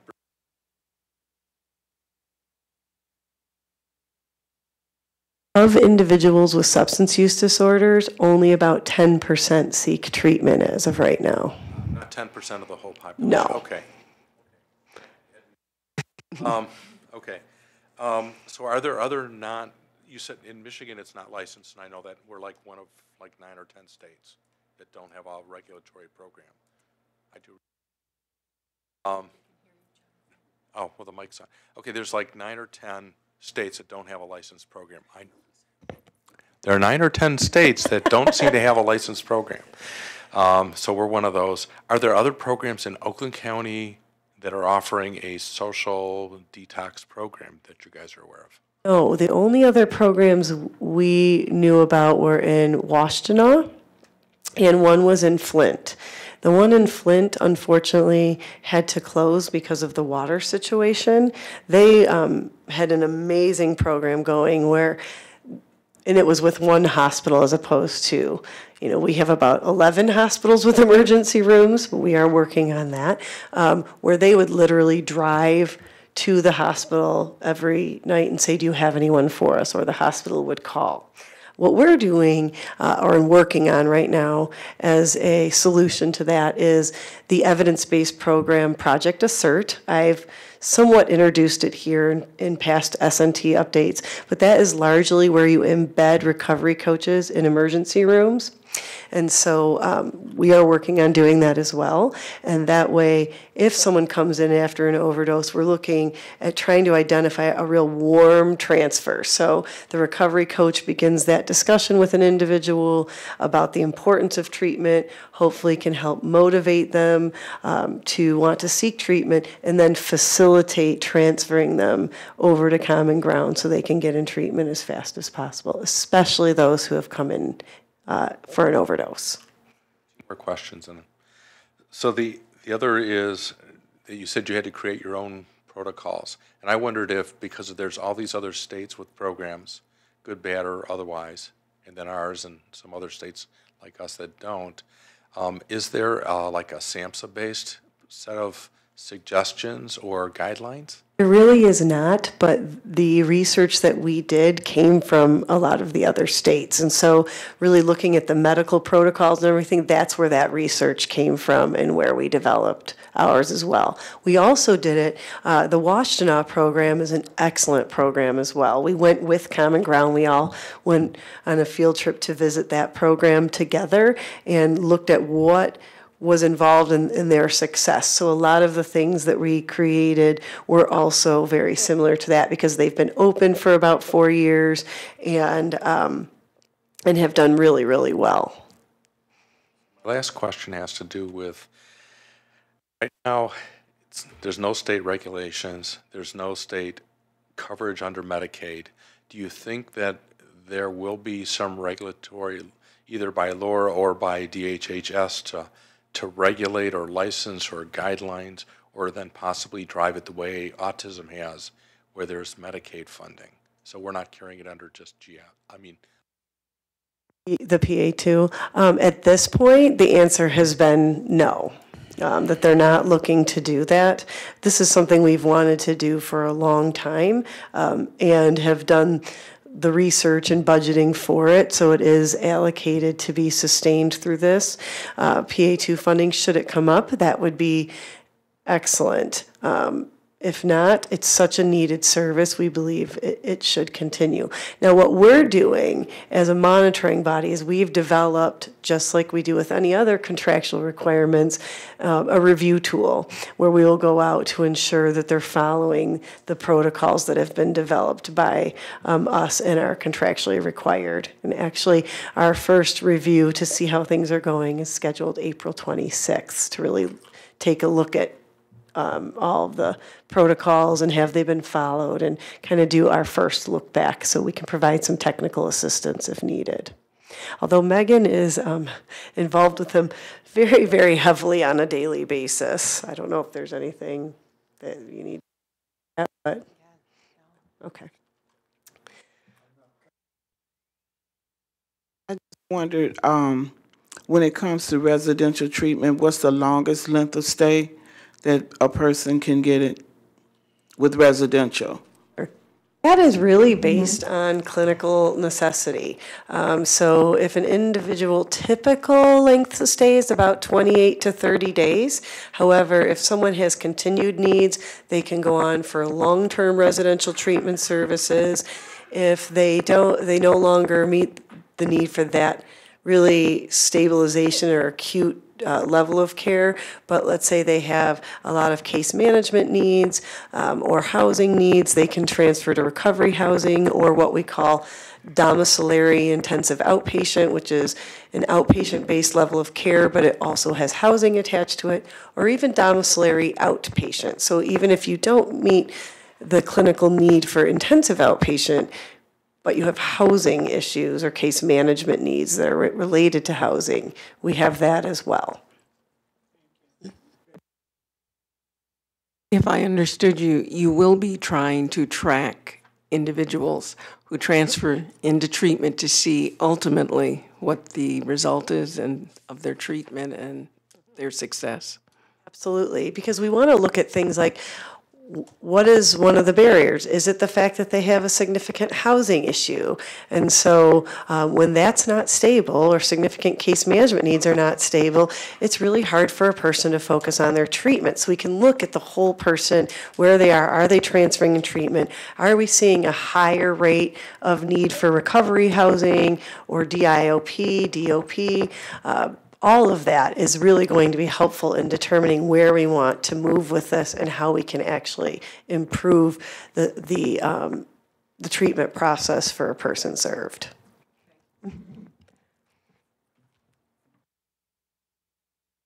Christina, Megan, in order to have access to the program, does a person have to have an immediate crisis or an acute situation going on, or can they present themselves with a chronic situation where they're not in the throes of a crisis, but they report that they have an ongoing problem with alcohol, heroin, whatever?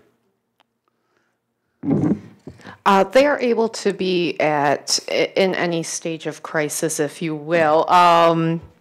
It can be somebody who, they could be chronically homeless. It could be somebody who was living with mom and dad just found their stash and said, you can't live here if you're using, and so mom and dad has kicked them out.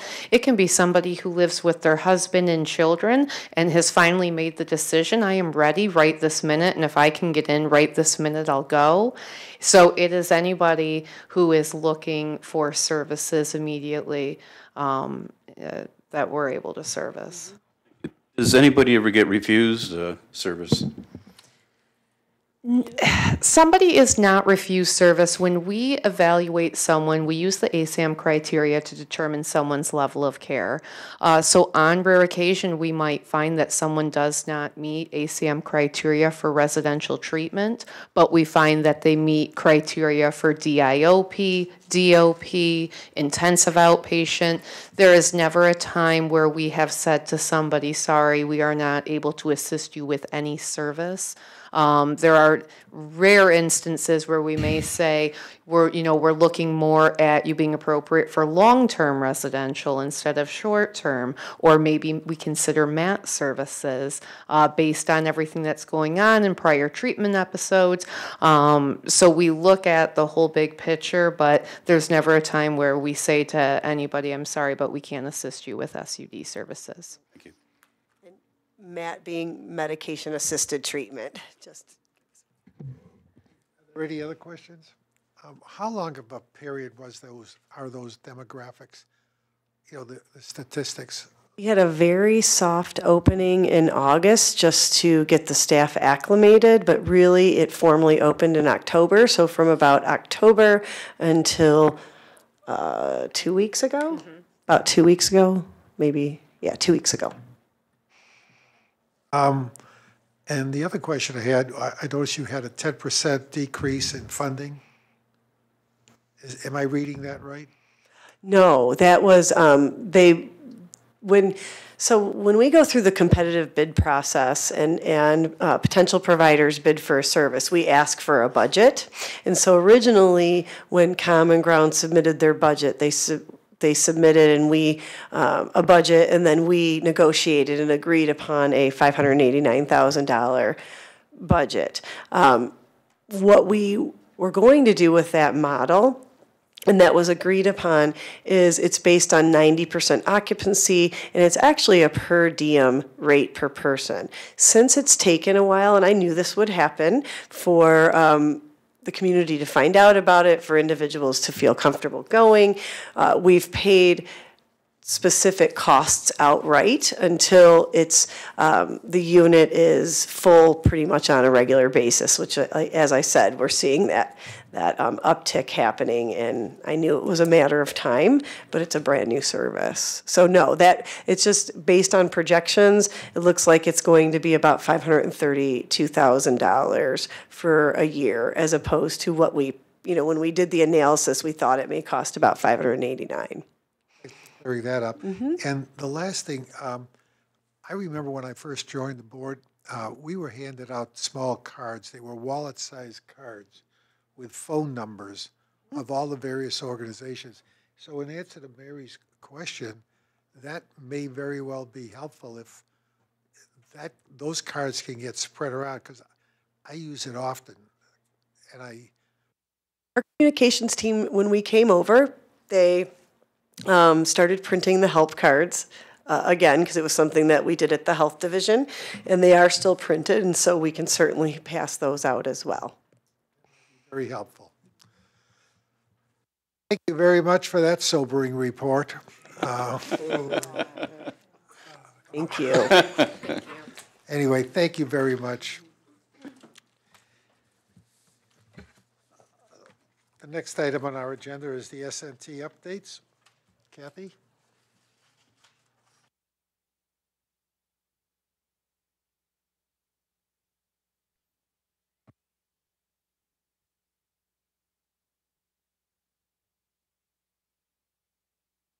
Afternoon.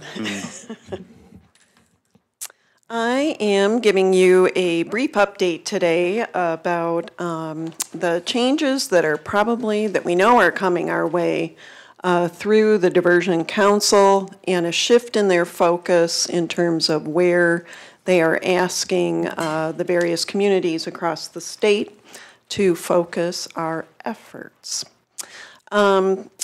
Just as a reminder, the Diversion Council itself has its own budget line in the state budget. It is chaired by Lieutenant Governor Calley. There's multiple other participants on it. MDHHS is represented, but this is not MDHHS funding when we talk about the grants coming from the Diversion Council. These are the grant dollars that have supported all of our jail diversion efforts that we've been reporting, obviously, for the last several years. They are currently working on developing the plans for fiscal year 19 and 20. And we are hearing and seeing that they are shifting their focus to Intercept 4 and 5. If you recall the Intercept model, that we have been working diligently to look at where the gaps may be. That Intercept 4 and 5 takes us from the front end, where we've been focusing on jail diversion, to the actual services as transitioning out of jail, the connection then with either parole or probation, and preventing recidivism and return to jail. We were a little bit of a step ahead, as we always try to be, in our last grant round, and had already proposed and implemented what we refer to as the REACH coordinator, who is embedded directly in Oakland County Jail, because we saw this as a specific area of risk for people coming out of jail. So we do have that effort already in place, but there is a much broader concern about focusing on this area of the Intercept model right now. Clearly, our efforts around those early intercept points demonstrated a great deal of success. We saw tremendous improvement and increase in diversions when we focused on the CIT training for law enforcement.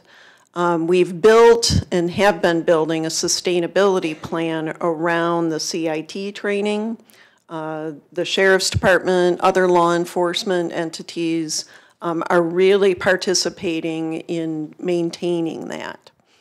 However, when it comes to individual positions, we have to look at what those sustainability plans would be if they are supported solely through grant funding. We know that that's always the risk when we go after these major efforts with grant dollars.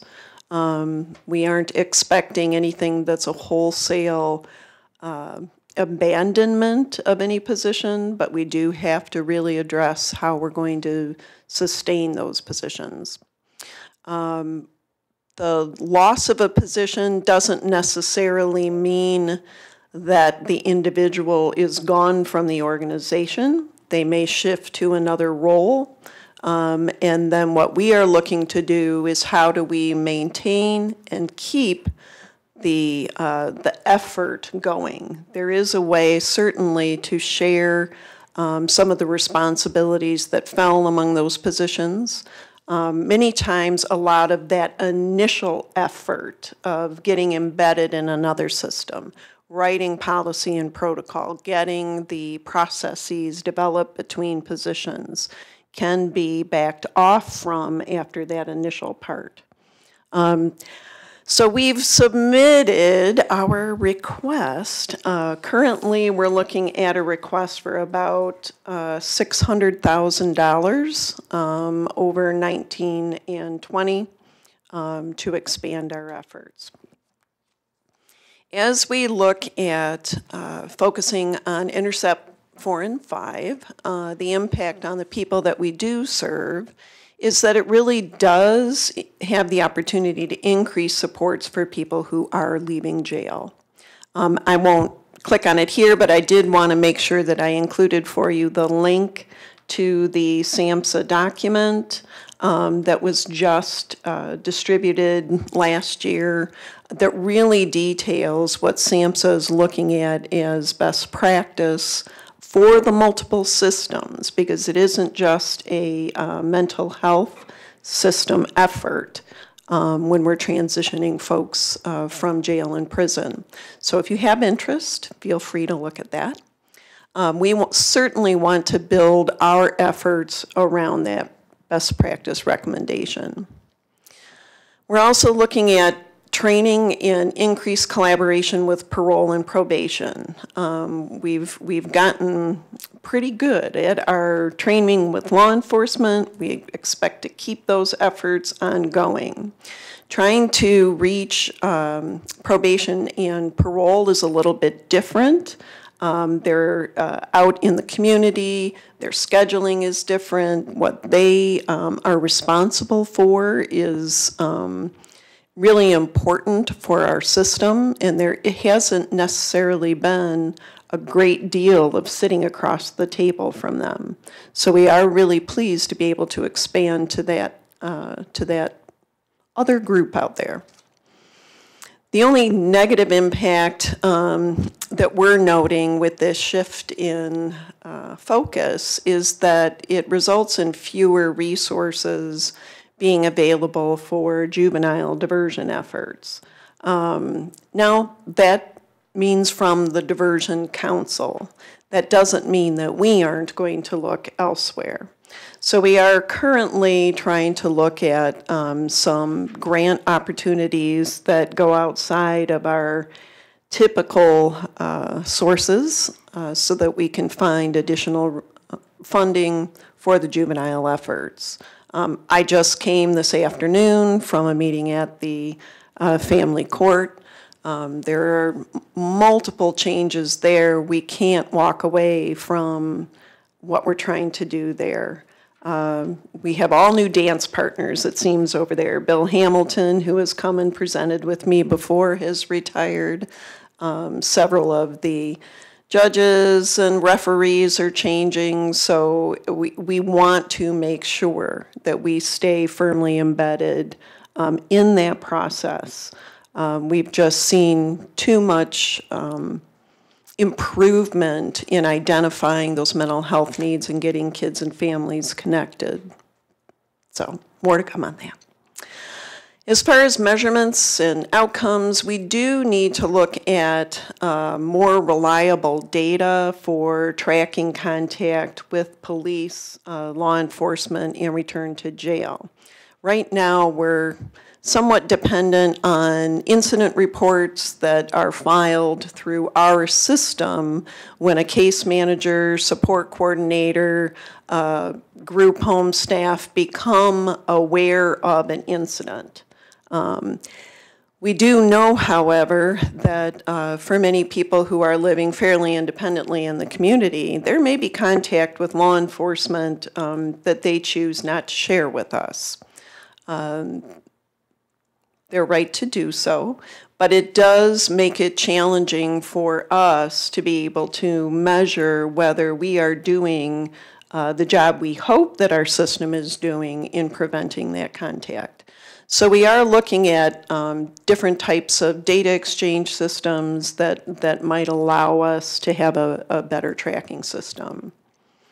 We also need to look at what kind of metrics we would establish as we begin working more closely with probation and parole that would indicate successful work there. And we're looking at probably wanting to identify internally. This isn't part of the grant per se, but we would like to set aside a cohort of individuals and then follow them longer term. Just to get a sense of next year, the year after that, what is the longer term impact of having diverted them either at the front end or providing supports in transition out of jail. What are those longer term impacts? We were very pleased, though, that with this grant cycle, Michigan State and Wayne State will continue as the grant evaluators. They were absolutely fantastic to work with and really provided a level and a depth of data analysis that would have been hard to replicate. So, and they're doing that for every one of the grantees across the state. So there's an opportunity to compare and contrast what different communities are doing and what those outcomes are. The implications for us is that we will be looking at the protocols and procedures addressing release from jail or prison, and then of course post-release follow-up. So again, going back to that SAMHSA document, taking a look at where our protocols maybe need some beefing up. So we will be working on those. Also critical to that, though, is engaging the other partners where we don't get to write their protocols, but we can influence best practice. So we have formed a new Jail Services Advisory Committee. As you know, we have what was the Jail Diversion, now Behavioral Health Justice Committee. That's a very large group. We have a smaller group working specifically on that jail CMH connection, and that will be, I think, really fruitful in making sure that we build protocols that can be followed well, both in the jail and then exiting. We do want to encourage process change across the systems. So currently, the grants that run through the end of 18, there are 3 positions who would be unfunded at the end of fiscal year 18.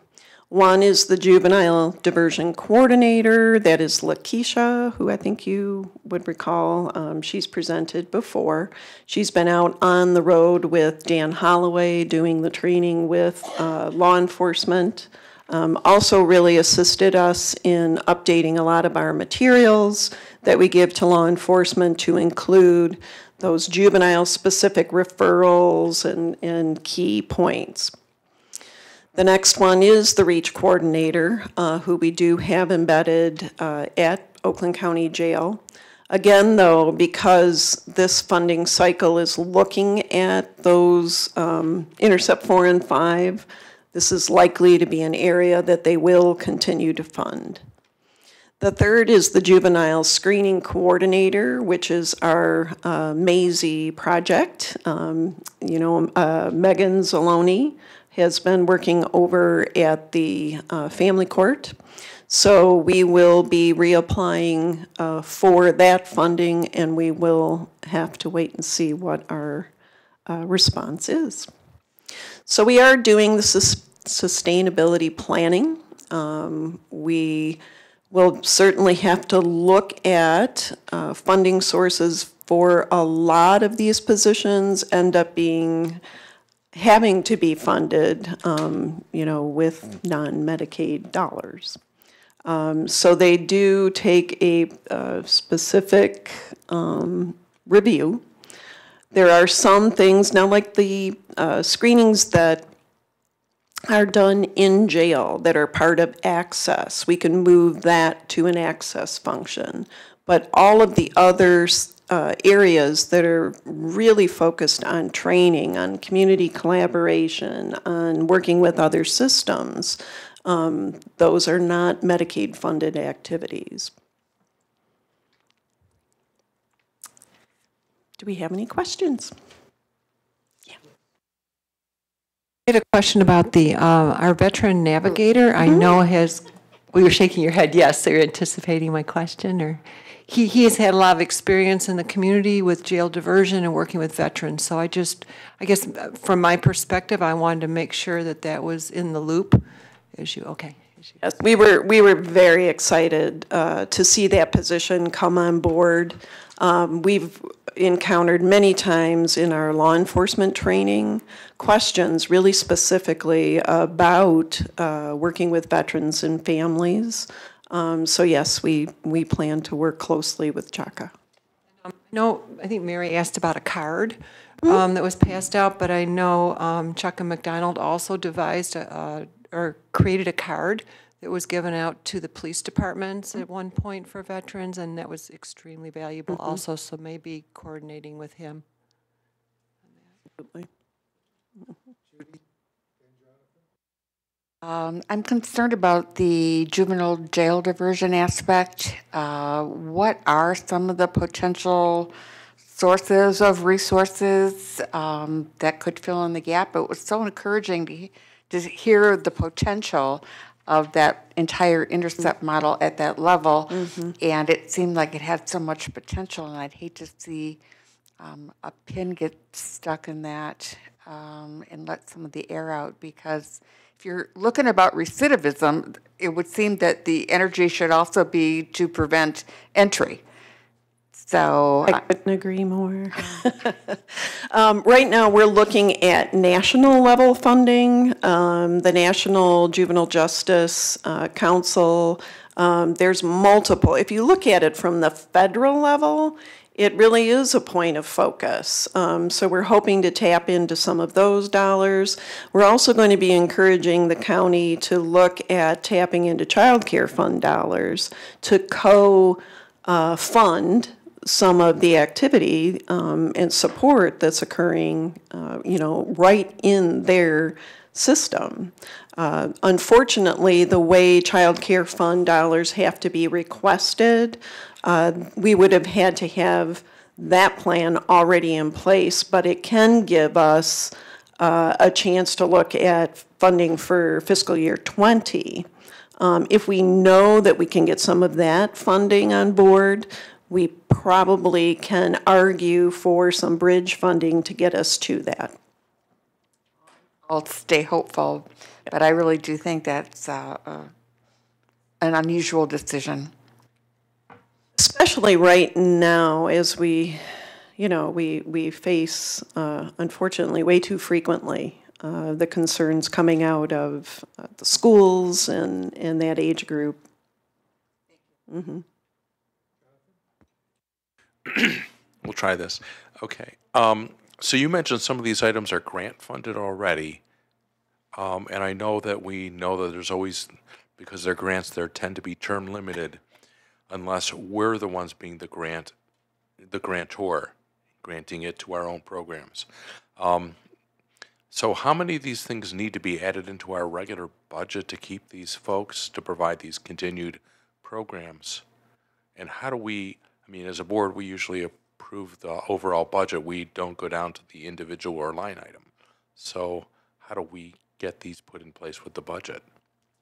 The process right now, we need to hear firstly from the Diversion Council on what they will fund. Now, they are telling us we should hear that within the next 30 days. Once we have that figure to work with, we can back that into the positions that either are unfunded or partially funded. We would then be able to take that through our cost utilization steering committee to kind of review, get a sense of where those allocations might need to fall, and then recommendations would be made from there. When you say cost allocations, cost allocations, you really mean from which fund sources we can pull that money from because it's not a specific program? Correct. There are some positions, and Christina and I have talked as well about taking a look at whether some of the positions could be very rightfully kind of shared with the substance use funding and our GF or local dollars. So we'll take in all of that into consideration.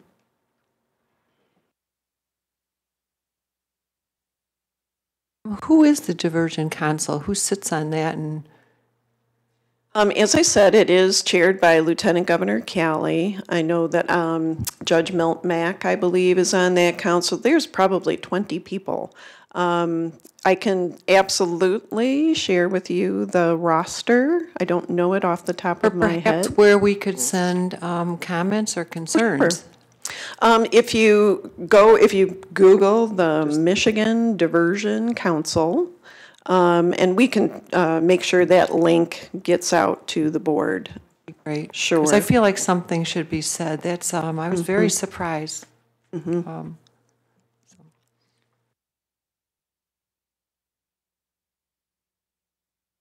I'd like to make a comment. If you recall, when Kathy presented before the CARES Task Force, she talked about the fact that a lot of these positions were grant funded. And since the focus of the task force became not only focused on substance use and also jail services, there was a big request of the legislature to go forward and really add these positions, money to the budget of the department to really fund it on the long term. And I think that's another point of advocacy. You mentioned that obviously there are changes within the court system, judges changing, retirements. Do you have some systematic approach to talking with the newer judges and to establish that the importance of the program, et cetera, and to gain their cooperation? Our system is to repeatedly invite ourselves to every venue we can get into. Obviously, the judges, the referees, it's a very challenging group to actually sit down with. The referees that work in the juvenile system seem to be a little more open, but then again, we have Siri and Megan embedded right there. So we're kind of part of their day-to-day functioning, which is a great thing. There are 3 new referees coming on board, though. So in a way, though, it gives us an opportunity to get in front of them with, we just want to introduce you to what the OCHN system is, what it looks like, all of that. So our plan is certainly to do that with them and then with the rest of the court staff.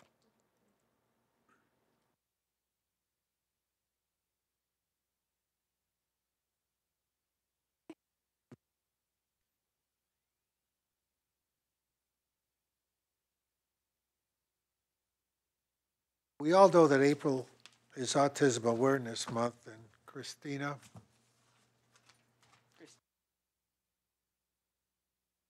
Sorry about that again.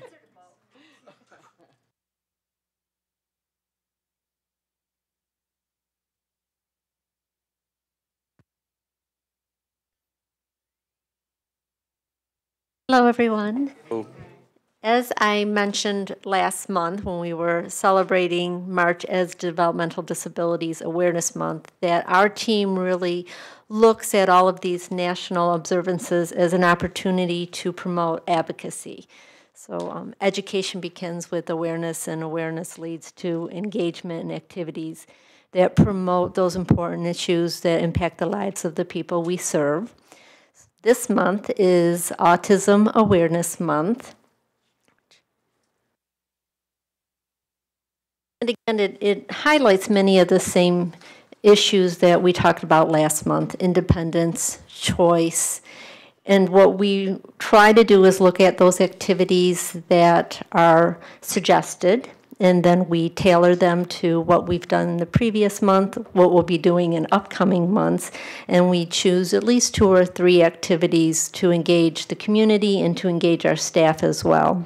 So I'm going to let Carlton talk a little bit about what we had planned or what we did this month, and then I'm going to highlight some of the things we have planned next month for May being Mental Health Awareness Month. Dr. Arrington had asked if we could try and keep you guys informed the previous month, so we're going to play catch up.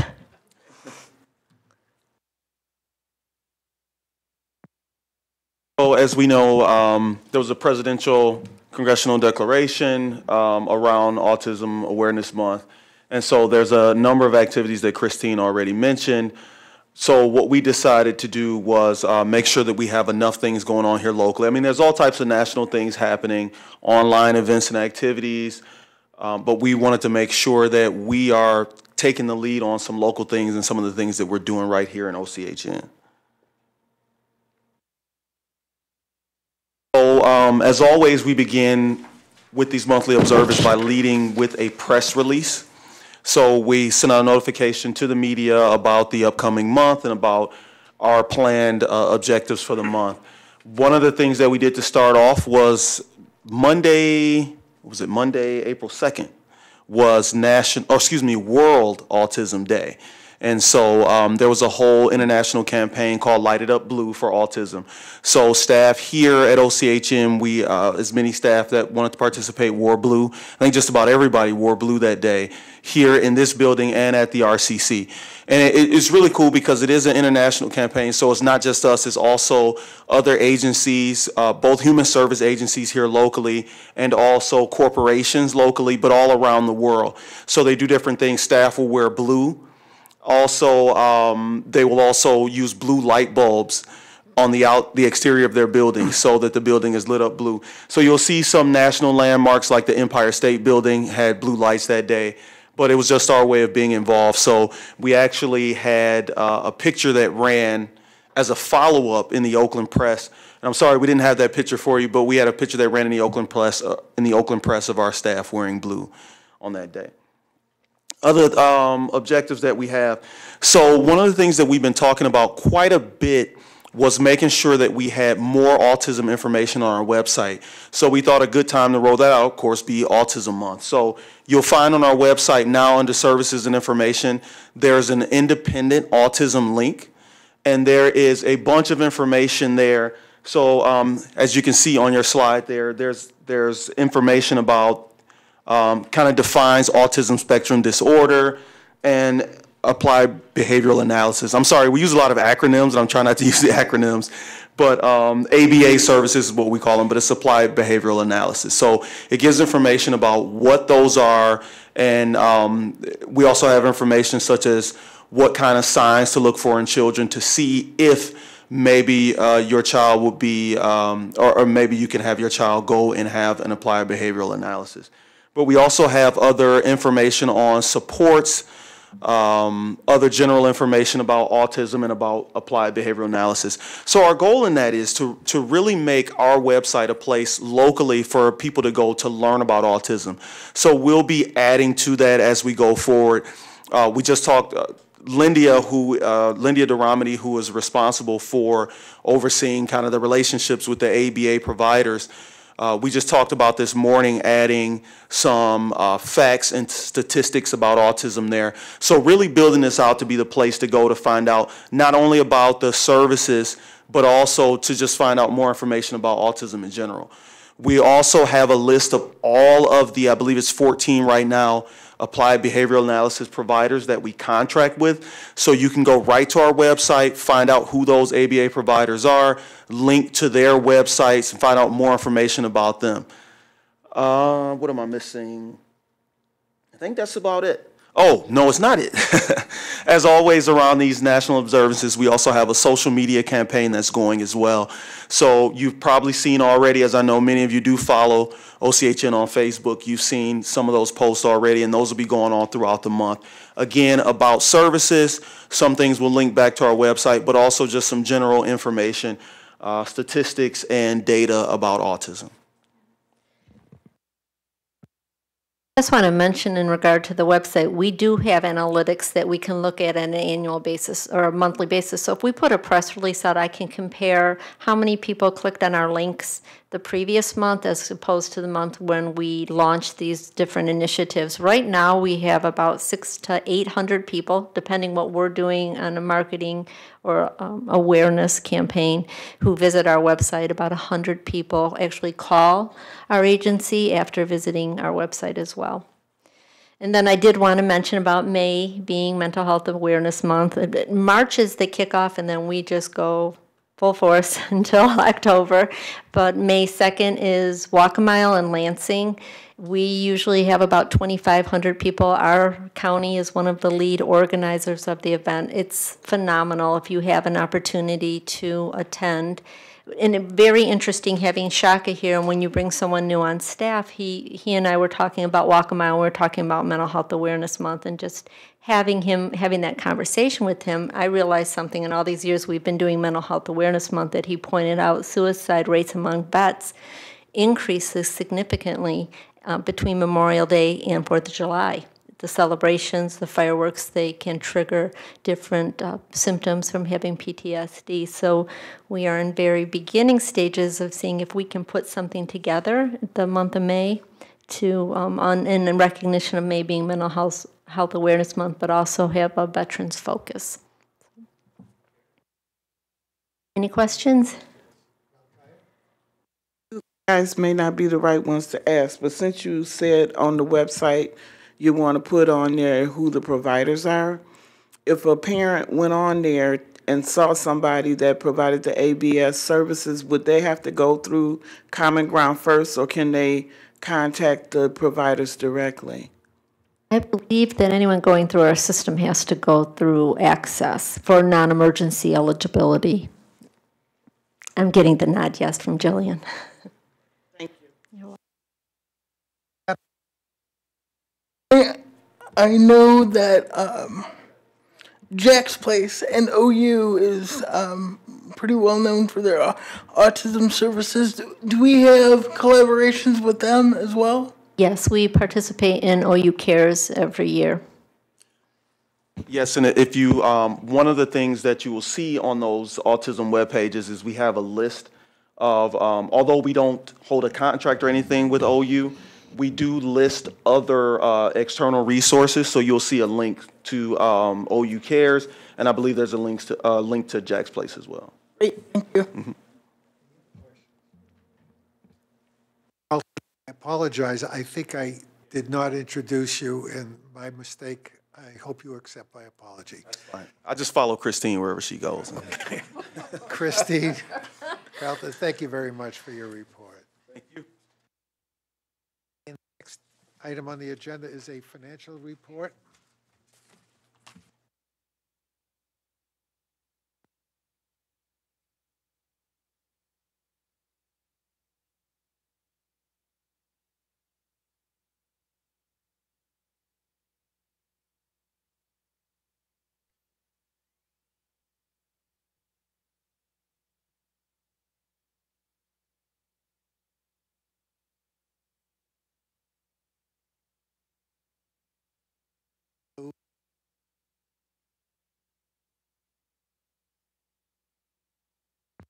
Can you hear me?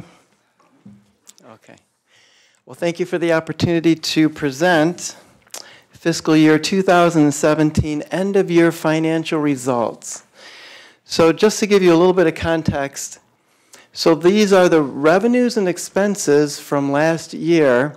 And so this would correspond roughly to the revenue expense statements you would see throughout the year, but we take it one step further in order to produce the cost reports, which are submitted to MDHHS by February 28th. We did make an adjustment and resubmitted a little bit later in March, which is what these numbers are based on. But we have to take the numbers a little further to assign each and every revenue and expense, every service, to a fund source. And that's how we cost settle on Medicaid, a general fund, block grant, PA2, Healthy Michigan, all these different fund sources.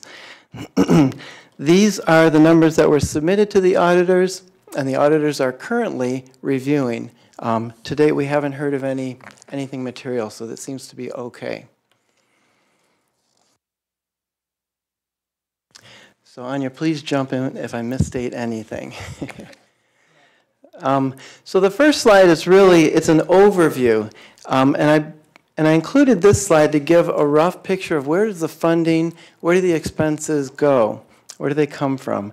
Medicaid makes up 91% of our total budget. So I think we all knew it's the majority of the funding.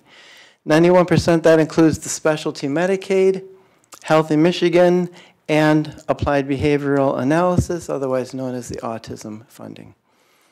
We also have our general fund, our local funding, our SUD block grant, SUD PA2 funds, which are the local funds for SUD, substance use disorder. And then there are other funding sources which are smaller than this. You know, as I was preparing this slide, I was thinking to myself, I know we put a lot of effort into it, but given the various different sizes of these funding sources, I think it's really a credit to the people managing the programs and managing the funding that it's as close as it is actually. So let's get to the numbers. So this chart here actually represents the very same thing you saw on the previous slide with more detail. The very first section at the top, those are the Medicaid-related revenues and expenses. So I've grouped up here specialty Medicaid, autism, and Healthy Michigan. Healthy Michigan, because those funding sources are interchangeable. So Healthy Michigan funding can be used to cover Medicaid expenditures, for example. And within these groups of funding, we had a total of $264.3 million in revenues, current year revenues. We carried forward $12 million from the previous year for a total of $276.3 million in reported revenues in 17. So that compares to expenditures of $279.5 million, and you could see shaded in blue the Medicaid deficit of $3.1 million last year. Okay. The next section in yellow, so these are other funding sources. General fund, local, the children's waivers, for example, the grants, and then some additional non-DHHS spending, which is primarily OCHN. So of that, we have revenues of $29.8 million, expenditures of $23.2 million, and a surplus of $6.6 million in this category. Okay. Other SUD are PA2 funds, $4.9 million in revenue, a little over $500,000 in expenditures, and we do have a $4.4 million surplus there. Block grant, you can see we spent every dollar of block grant, SUD block grant this year. And the reason I point this out is because if you remember me sitting here last year and the year before, you would have heard me say, oh, we lapsed a little more than $500,000 in SUD block grant. Well, with the help of Christina, Anya, and some of the others, we did make some budget revision requests to the department, and we're able to utilize every single dollar this year. So I'm very happy about that. STR grant, that's the state targeted response. State targeted response? Those are the additional SUD funds given to us to battle the opioid crisis. We were able to spend a little over $10,000 last year. If you remember, that program was started up late last year. There are additional funds that were carried forward into FY18, which we're currently funding and building programs with. And so in total, revenues $316 million versus expenditures of $308. So we have a surplus of $7.8 million. Did you want to add something? Yes. I was not going to talk at all, I promise. So I just want to be very careful to make sure everyone understands that while we do have an overall surplus, you all know how we speak very specifically about fund sources and fund source management. So remember, many of these funds are not interchangeable. So while we did have a surplus in SUD funding, we can't use that in other areas. So it's important to understand that while the total would look like a surplus, in actuality, we can't use many of these fund sources to cover some of these expenses. That's why Steve developed it being separated out like this, because what this does is group the fund sources that can be utilized together with those. So it's a little confusing to look just at the total surplus or the total deficit, because it doesn't take into account the fund source limitations that we do have to follow. So I just want to make sure that's clear to everyone. Thank you, Anya. So that's a perfect segue into our next slide, by the way. So on this slide are our fund balances as of the end of last fiscal year. And these are ordered from least to most restrictive. So like Anya was saying, some of these can be used for very specific purposes and some can't be used for other purposes. Our local fund balance, which is the most versatile, the least restrictive, and the one, if we have a chance, that's where we will put our savings. We have $34.9 million in savings at the end of last year. The Medicaid Internal Savings Fund, or ISF, we're left with $11.9 million there. If you recall from the previous slide, we used $3.1 million to cover last year's Medicaid deficit. Medicaid carry forward, $0, after using $12 million to cover the FY17 deficit. General fund carry forward, 0, and our PA2 is $20.7 million. That's our most restrictive savings. It can only be used for SUD and only in certain cases.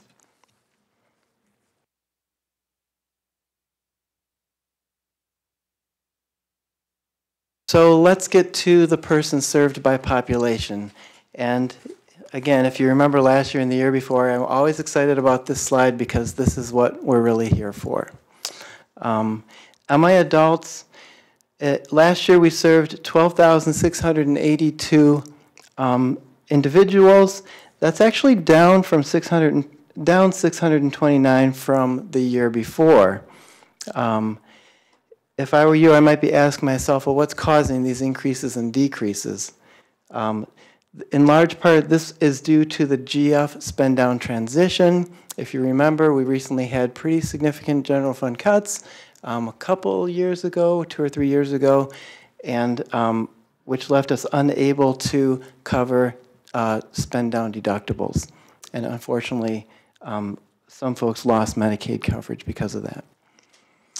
SUD, 835 additional people served. We've really been putting a lot of focus on increasing programs and services. Christina could talk a lot more about that. IDD, 137 fewer people. We served 4,218 last year. Again, partially due to the GF transition, but also due to folks being reclassified into ABA, autism services. So we do serve quite a few kids within the IDD network with autism.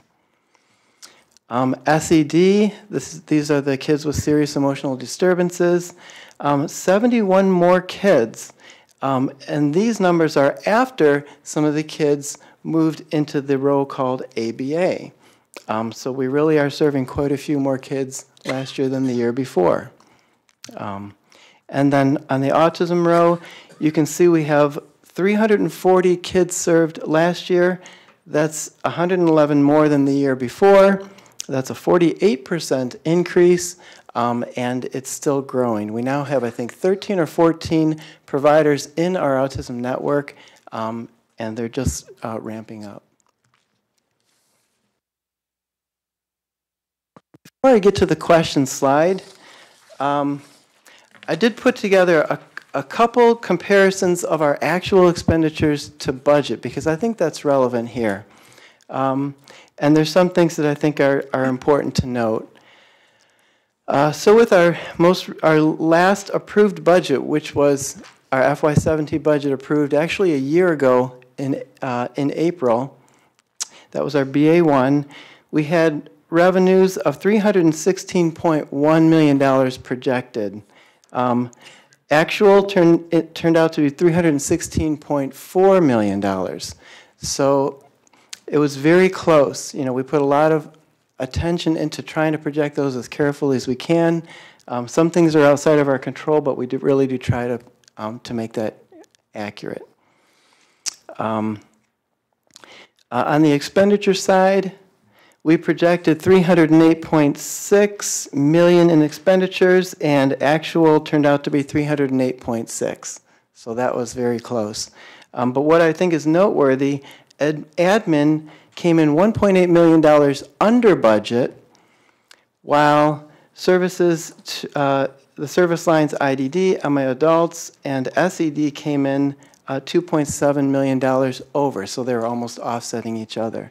So I think that's probably good news.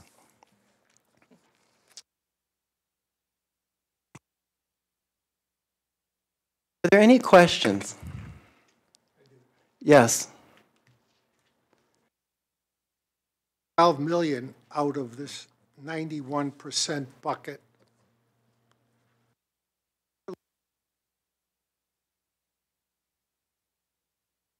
Sorry. Let me start all over again. If you took the 12,014 out of the revenue, that's the revenue that you brought forward from last year. Yes. And if you took that out, you would have an operating loss of 91% of our revenue business of 15 million, correct? Right. And if you'll take a look at SUD, you had a surplus of 4,358,000, but that's restricted funds. Yes. You can't use that for anything.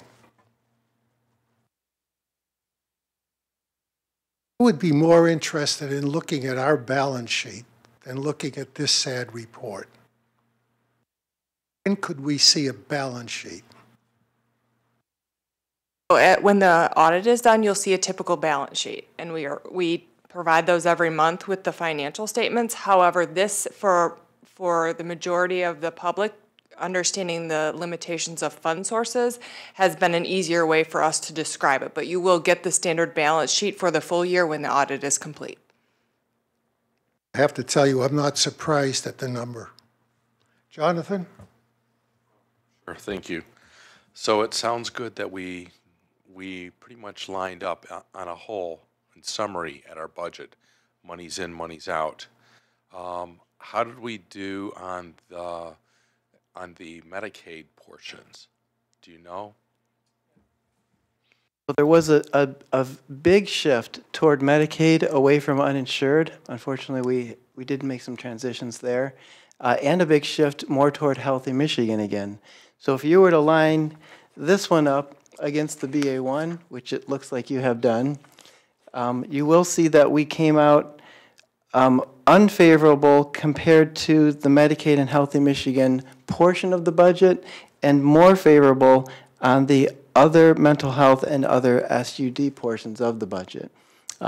So historically, we have used local and general fund in a lot of cases to help offset some of those Medicaid losses. When looking at the chart that's up there, we did have an overspend of 15 million, but we knew it. And we knew we had 12 million coming over from last year. We knew that. So we didn't have to go into ISF restricted reserves very much. Sure, we don't have anything coming over. We don't have any rollover of funds that we had to use this year.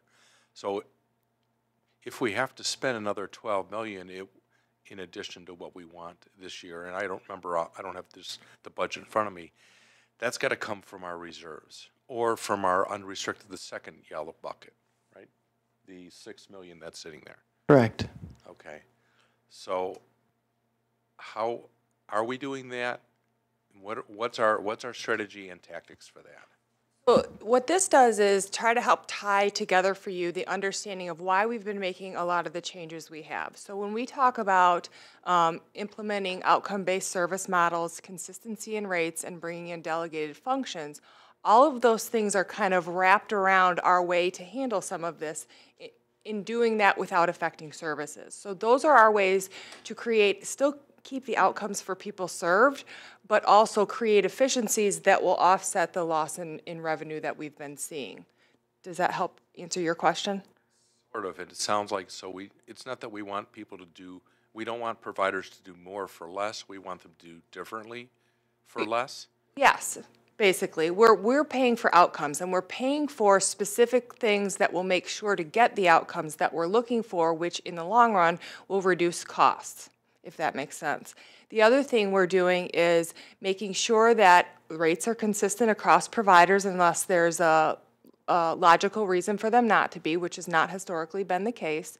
And we're also making sure that any function that can be streamlined is being streamlined. That's what you see us doing when we're pulling in those delegated functions, is trying to streamline things like auditing, things like contracting, and all of that stuff to create a more efficient process so that money can then be redirected to cover the loss in revenue. Oh, there it is. So the questions that I sent in an email, those are more about, instead of what I look at year over year is sort of like FAD, and over 2, 3, 4 years is, actually 3, 4 years is more like a trend. And so that's why I was asking on those questions. What did it look like 2 years ago and last year, and where are we headed? Because I am concerned about, not that past performance is an indicator of future performance, but I do know that the economy is getting better. I know that the people we're serving is changing. Steve, you pointed out that, our MI population went down because people fell off our rolls because of the spend down. But I am also concerned about the DD population. And there's a substantial number of folks that stopped being under that program too, and I don't know where they went, and I know their needs didn't go away. One thing I want to clarify too with it, as it relates to people being served, what you're also seeing going on in the number of people served is that there's also the DAB issue that is causing confusion with where they're hitting from a funding perspective.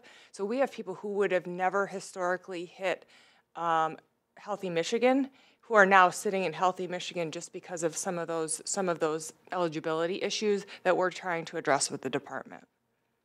But where do those folks fit on that second, not this slide, but the next slide down in terms of split? Some of the things we did with those original GF reductions was to make sure that everyone that we were serving, especially from a IDD perspective, was appropriate to be using Medicaid and wasn't private pay or wasn't not appropriately categorized in IDD. So we had some people that in there that, let's say, had spend downs that were very, very large, and we were no longer able to cover some of those spend downs. Or some people that had private insurance that showed up as IDD, but actually were covered under private pay.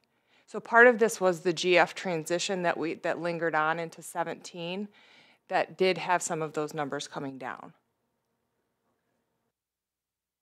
Other thing that's on this chart is something that's in the second section. It's called the local 10% match. And I don't understand how the 10% match doesn't match 10% of anything on this chart. This is a great question. So it's actually 10% on certain services, right? And so depending on the mix of services in any particular year, it's going to be a different percent. So that's a contribution of the local expenditures for general fund. Want to add something to that? Does that make sense? I can show you the worksheet if you like it. It's very detailed. So there is a grouping of codes that are funded through general fund that we are required to provide a 10% local match to. So depending on the amount of the expense for that, we have to supplement that with a 10% local revenue. As a practice, not as a rule, but as a practice, this county's funded far above that. Do we have a sense of how much we typically fund as a county? The local match, if you will. Well, so what we do, local is our last fund source to use. So we use every other fund source we can first before we use local. So what you're seeing, that local match, is really that special grouping of codes that requires it. So local is the one that we keep and we put away if we can because it's the least restrictive. So not with local in particular, we don't necessarily spend more, but with general fund we do. Does that?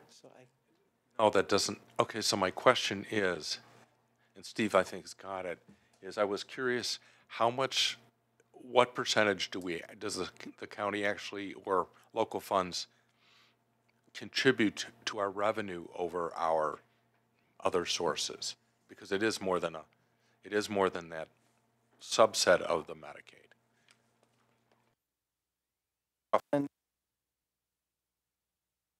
Am I understanding the question correctly that you're asking how much local revenue we get?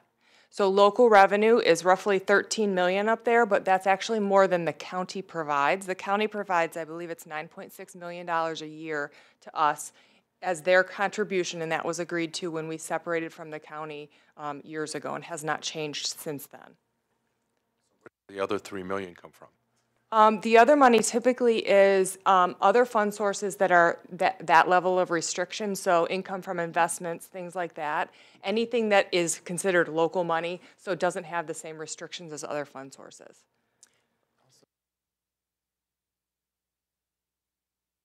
We had some incentives with the department this year, working with the health plans, which, by the way, we met 100%. And with that, we were able to earn $2 million, which went to local. $2 million in unrestricted. Cool. So again, that's why I was asking for more detail than just the 2 slides. So the last 2 questions I have is, one is you said that we had to restate and refile. What's the story behind that? So we're required to submit our reports on February 28th, which we did. And then I'm kind of a perfectionist. We had some issues with the data that I wasn't comfortable with. We resolved the data integrity and recalculated and resubmitted the reports. I don't think there was a material impact on the reports, but we wanted it to be right when the auditors reviewed it. Tell me if I'm not correct, but on the local funds that we get from the Board of Commissioners, we don't really get the $9 million. Isn't about $3 million taken out by the state to use for Medicaid match, supposedly? They're not doing it. We should get the money back, but we still don't get it. Yeah, so that was an agreement that was made between all of the local CMHs and the department years ago that we are required to pay the state money every I think it's every quarter we pay them. And yeah, it does. It draws down additional Medicaid funding. Yeah, in theory. We don't use it for that, but so we only really get about 6, not really 9. I have one last question, and I saw Diana's email about I don't know what the right term is to call it, the general funds reallocation. I wouldn't call it allocation, but because they're doing it mid-season. But I've also been looking at the Medicaid enrollment reports that come out by MDHHS every month.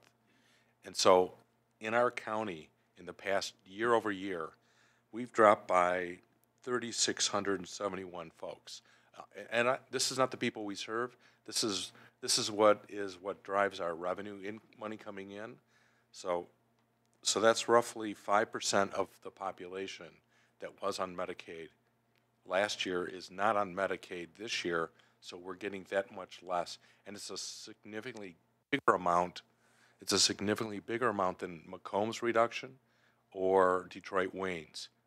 Because Detroit Wayne had 4,000, we had a 3,600 drop, they had a 4,000 drop. I'm sorry, we had a 5,800 person drop. Macomb had a 3,600 person drop, and Detroit Wayne had a 4,041 person drop. So there's a 3% in population counts.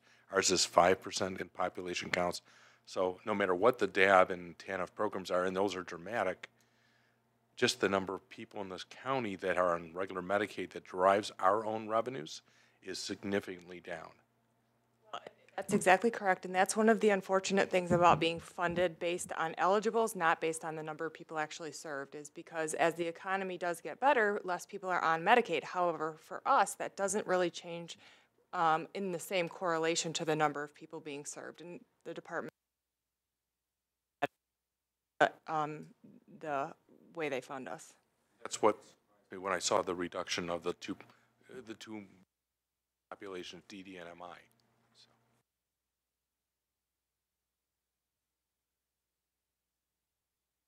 When will the audit be completed?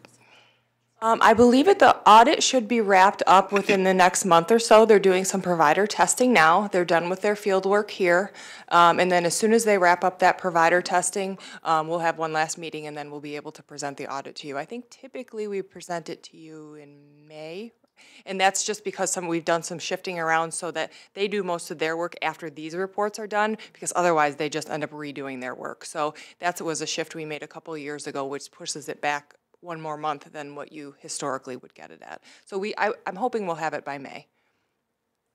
You have a preliminary balance sheet? I'm sure we do.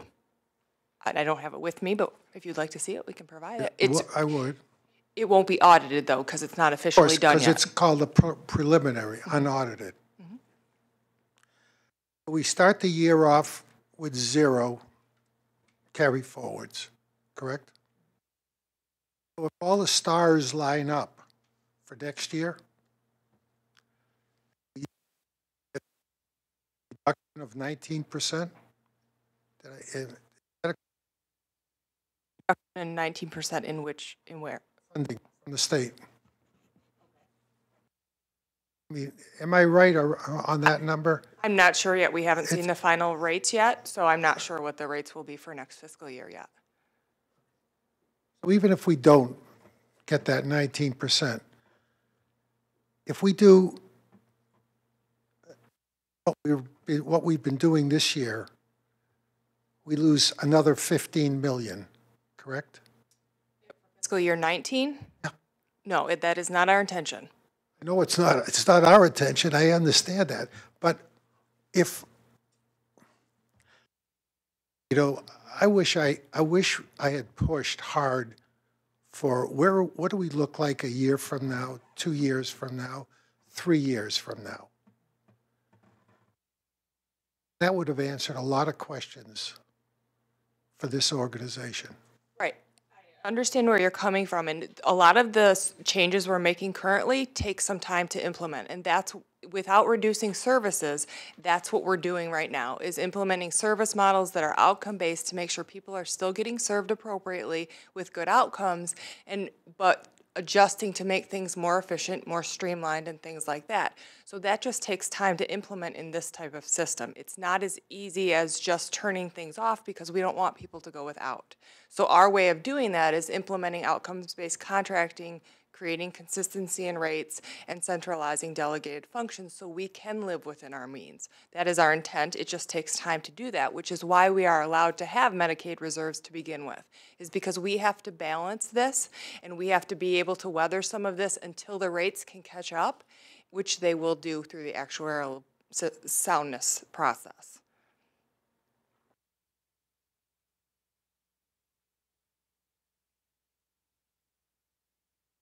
Well, I'm curious, did that answer your question?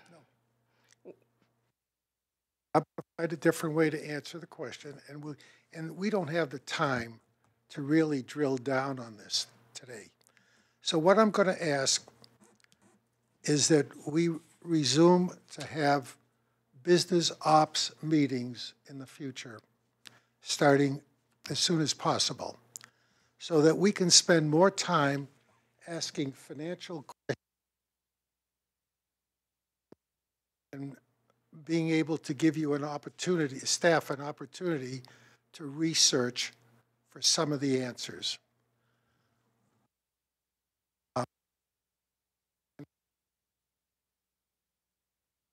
My intention to work with Victoria to send some dates out, because all board members will have an opportunity to attend, and we will have reports, just like other of our committees give reports at board meetings. Excuse me. You did bring that up to me. I have no problem if you want to have a finance committee meeting. I would like to see it scheduled on the date of the committee of the whole, where the whole committee of the whole is dedicated to your finance committee. And everybody, this is a calendar date that's already there. And it's important for everybody to have an opportunity to hear this analysis. I think today was a good example of that. So unless there's a problem with devoting an entire committee of the whole to finance, I don't think Judy would object to that. They're welcome to come. They're welcome to come to the meetings, because I don't think we have an hour and a half time on the committee of the whole meeting. You have to talk about 3 hours on the committee of the whole. Just the agenda. So we covered nothing else but finance. On May 7th, when we have our next committee of the whole, if you wish to have an in-depth finance committee meeting, we can do it on that date. And that's all we will focus on, and they have a month's notice. But I'm trying to pick a date that is on our calendar already, so that the majority, if not all of the board, can attend. And I'm sorry, you have somebody down there. I just have a question. Would it be better to have a finance meeting after we get the audit?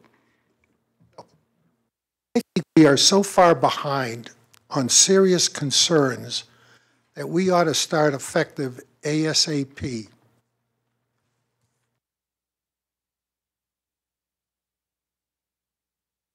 Not sure I'm responding appropriately, but here's what I think we're talking about, is having a committee of the whole meeting devoted to finance. And then I think what I would be comfortable with is see where we are after that meeting is over, and then determine whether or not we need that to happen every third month, once a quarter, something like that, or if we actually want to add additional meetings to our calendar. I would prefer to start with the total drill down intense fiscal approach for one meeting and see where we are at the end of that meeting. That does support what I'm asking for, because number one, we're in the middle of searching for our CEO, and after that, there may be any number of changes, but I understand your concern. I want you to have the meeting, and you would have 3 or more hours to do whatever you want, as long as you let the finance department know what it is you want to drill down. My experience is one comment leads to another. So it's not a set agenda item. Okay, so I think that's very important. I've done these before. I understand how to run it. I understand the numbers. I'm not sure that that works initially, but maybe the finance committee can decide which direction they want to go in. Now that's a board decision, because the board had decided that they only wanted to have 2 meetings, board, committee, 3, and study session. But if you need this finance committee meeting, I am suggesting that you do it at the committee of the whole. And as Judy has suggested, let's assess at that point how often we need to have it, because we can also schedule 1 month committee of the whole focuses solely on finance, the next month solely on policy if that's necessary. We have options, but let's assess where we are after you've had this meeting. I know where we're at. I'm sorry, go ahead. So part of this is that we do need to do a deep dive to have a better understanding as ourselves, not just in the taillights of what happened last year, but really it's about, and this is why I hesitate, It's not about the audit, because I know we've got great controls in place. That's why we have auditors to tell us that we have them or not. It's really, and we're not 3/4 of the year, we're not through 3/4 of the year yet, but we're close. So I'm thinking that when we do this drill into the data, we want to look at the pro forma. You know, the month might not be, normally we're 2-3 months behind in what we're looking at. We might need to be looking at where are we actually at. You know, we just finished up March. Where are we at in March? Where are we at in April? Where are we going forward?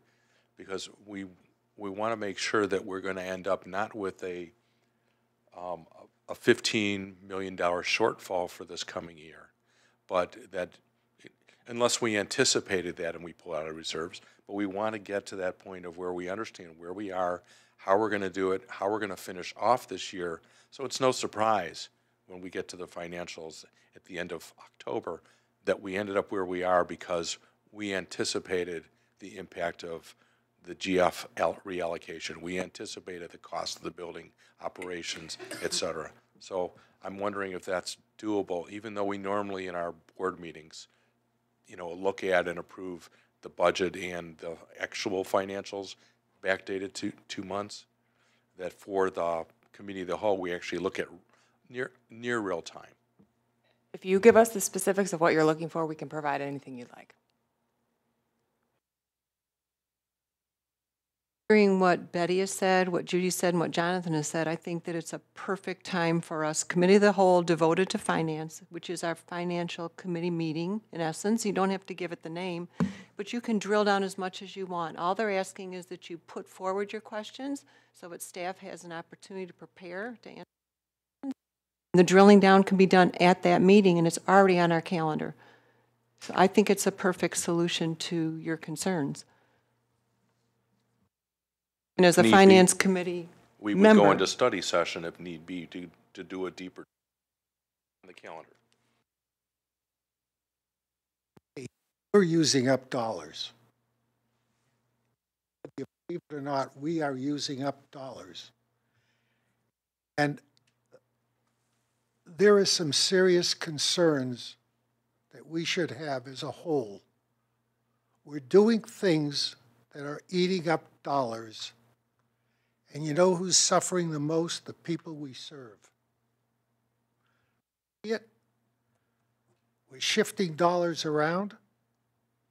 We're making stories up. I don't like it. I don't like being part of that. So we are going to have that meeting as a whole, the whole group. It's now time for us as a board to start talking about where are we going? What are we going to look like? We're not the only ones in this with this problem. Every provider out there has a problem. We can't run from them. So we had a lot of work to do. Anyway, any other questions? Yes, I would like the board to see at least whatever preliminary questions you have for them. Obviously, you'll drill down in the meeting. But when you make statements like that, I am concerned that if you're going to make a statement like what you just said, it reflects on our staff and OCHN and the people we serve. And I'd like to see something a little clearer as to what your concerns are so that not only they know how to answer, we can understand what it is you're saying. You're making general statements, and I want to... Okay, I don't mean to interrupt you. I've made a comment before. I've requested to look at what are we going to look like financially as an organization a year from now, 2 years. That's a heck of a good start. What are we going to look like financially next year? This year might be history. Next year is a mystery, and the year after. So let's start there. Our staff produce a response to that question? Yes, my concern was you said people are shifting money around, they are not telling the truth. That kind of general statement, I would rather hear something specific so that we know what we're talking about, not just a general statement like that. Did I say they're not telling the truth? I apologize. I don't know if you are or not. I apologize. You mean well, but I also have difficulty. Someone says, I came here not to talk. I wonder why, especially when a bad report comes up. The opportunity to show the work he's done on this. It wasn't meant in any other way. I come out of a business world, so maybe I think a little different. But this is one big business. It's a lot of bread, a lot of money. Anya, do you have the ability to do what he said? Because you said rates aren't out yet and so forth. You need to respond. What can you do? What can't you do in terms of predicting the future? So we can make estimates based on the information we know at this point. However, some of the things going on with the budget process at the state level at this point, things like $94 potential million added to autism have a significant impact that I don't know where it will fall yet. The adjustment, if any, to the DAB population issue, I don't know how that will play out yet. So there's a lot of what ifs. We can do projections. We can do it based on current revenue, but that will be not including any of the adjustments that are currently being talked about at the state level. We can also make projections based on expenses, but that will be before we really see how the service models are playing out. So we can make all kinds of projections. They will just be with a lot of caveats to all of the information we don't know at this point. You know, that's how companies do their projections. They don't have all the answers, but what they do is develop a roadmap. And that's all I'm trying to ask for is what is the roadmap that we are going to be approaching? And you can adjust monthly. That's the beauty of Excel. So I don't think it's that complicated, and a CFO will understand that fully.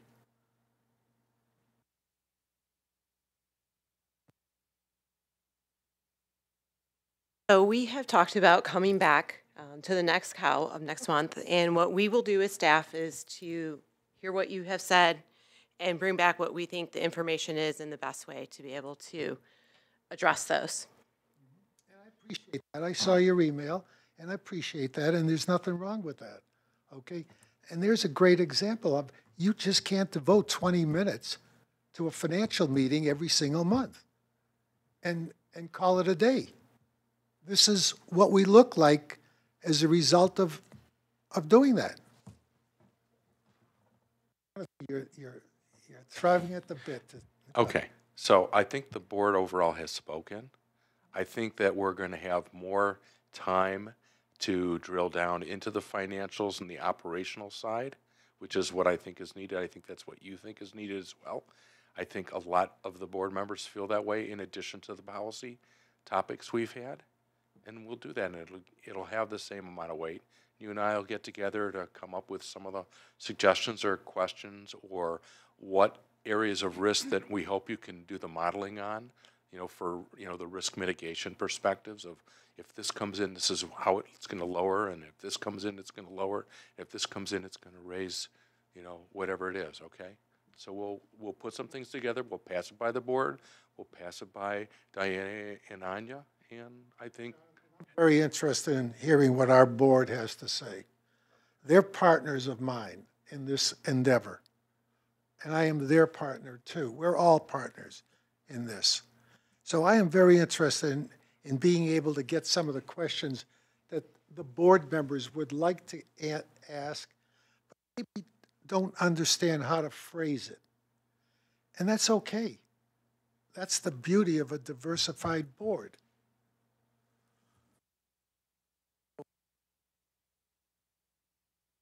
Well, at present, we will have a COW focused on finance one time for right now, and that will be on May 7th. And the sooner you get your questions into the finance department, I'm sure that they will appreciate that. I want to say again, these are things that evolve in one-on-one conversations. It's not somebody writing a list of all the questions that they want answered. I think we understand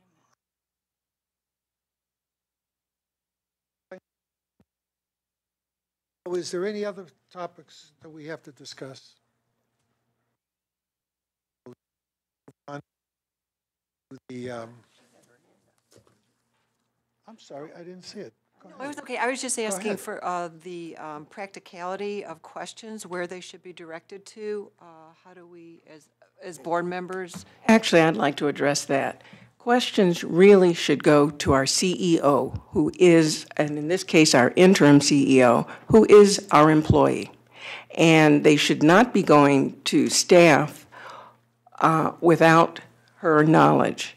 And, you know, I'm sure you didn't mean anything by it, Jonathan, but you sent your questions to Steve, but you left Anya, his supervisor, out.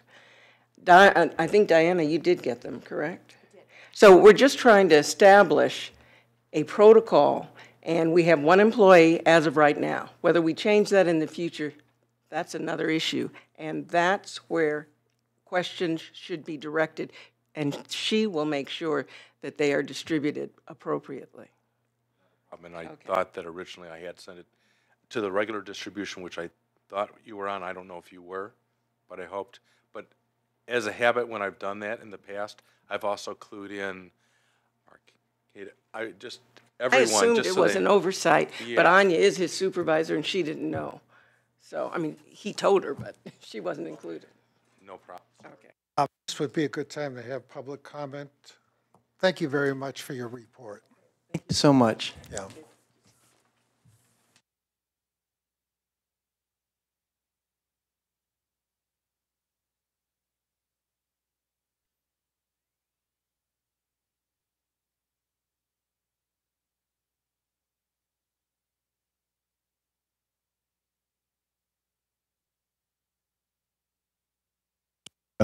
There it is.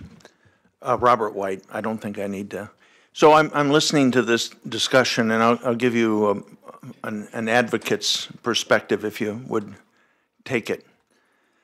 I think back to what we've absorbed in rebasing, which is 15+ million, okay? I think back to the continual erosion of general funds, which I think the 19%, Mr. Rubin, was what we've been told now that our general funds are going to be reduced. Right. And then there are no new fund sources and revenue sources, right? But yet over here on the services side, I hear outcome-based, we don't want to reduce services. But how much do you absorb, and how much can the provider network absorb before you really have to discuss reduction in services? So the rate leveling that we went through, that was through the VOC and non-VOC contracts, that was rate leveling. It's rebasing. So we have our own local rebasing going on. I anticipate that when the residential contracts come in, they're going to be leveled, which is a form of rebasing. How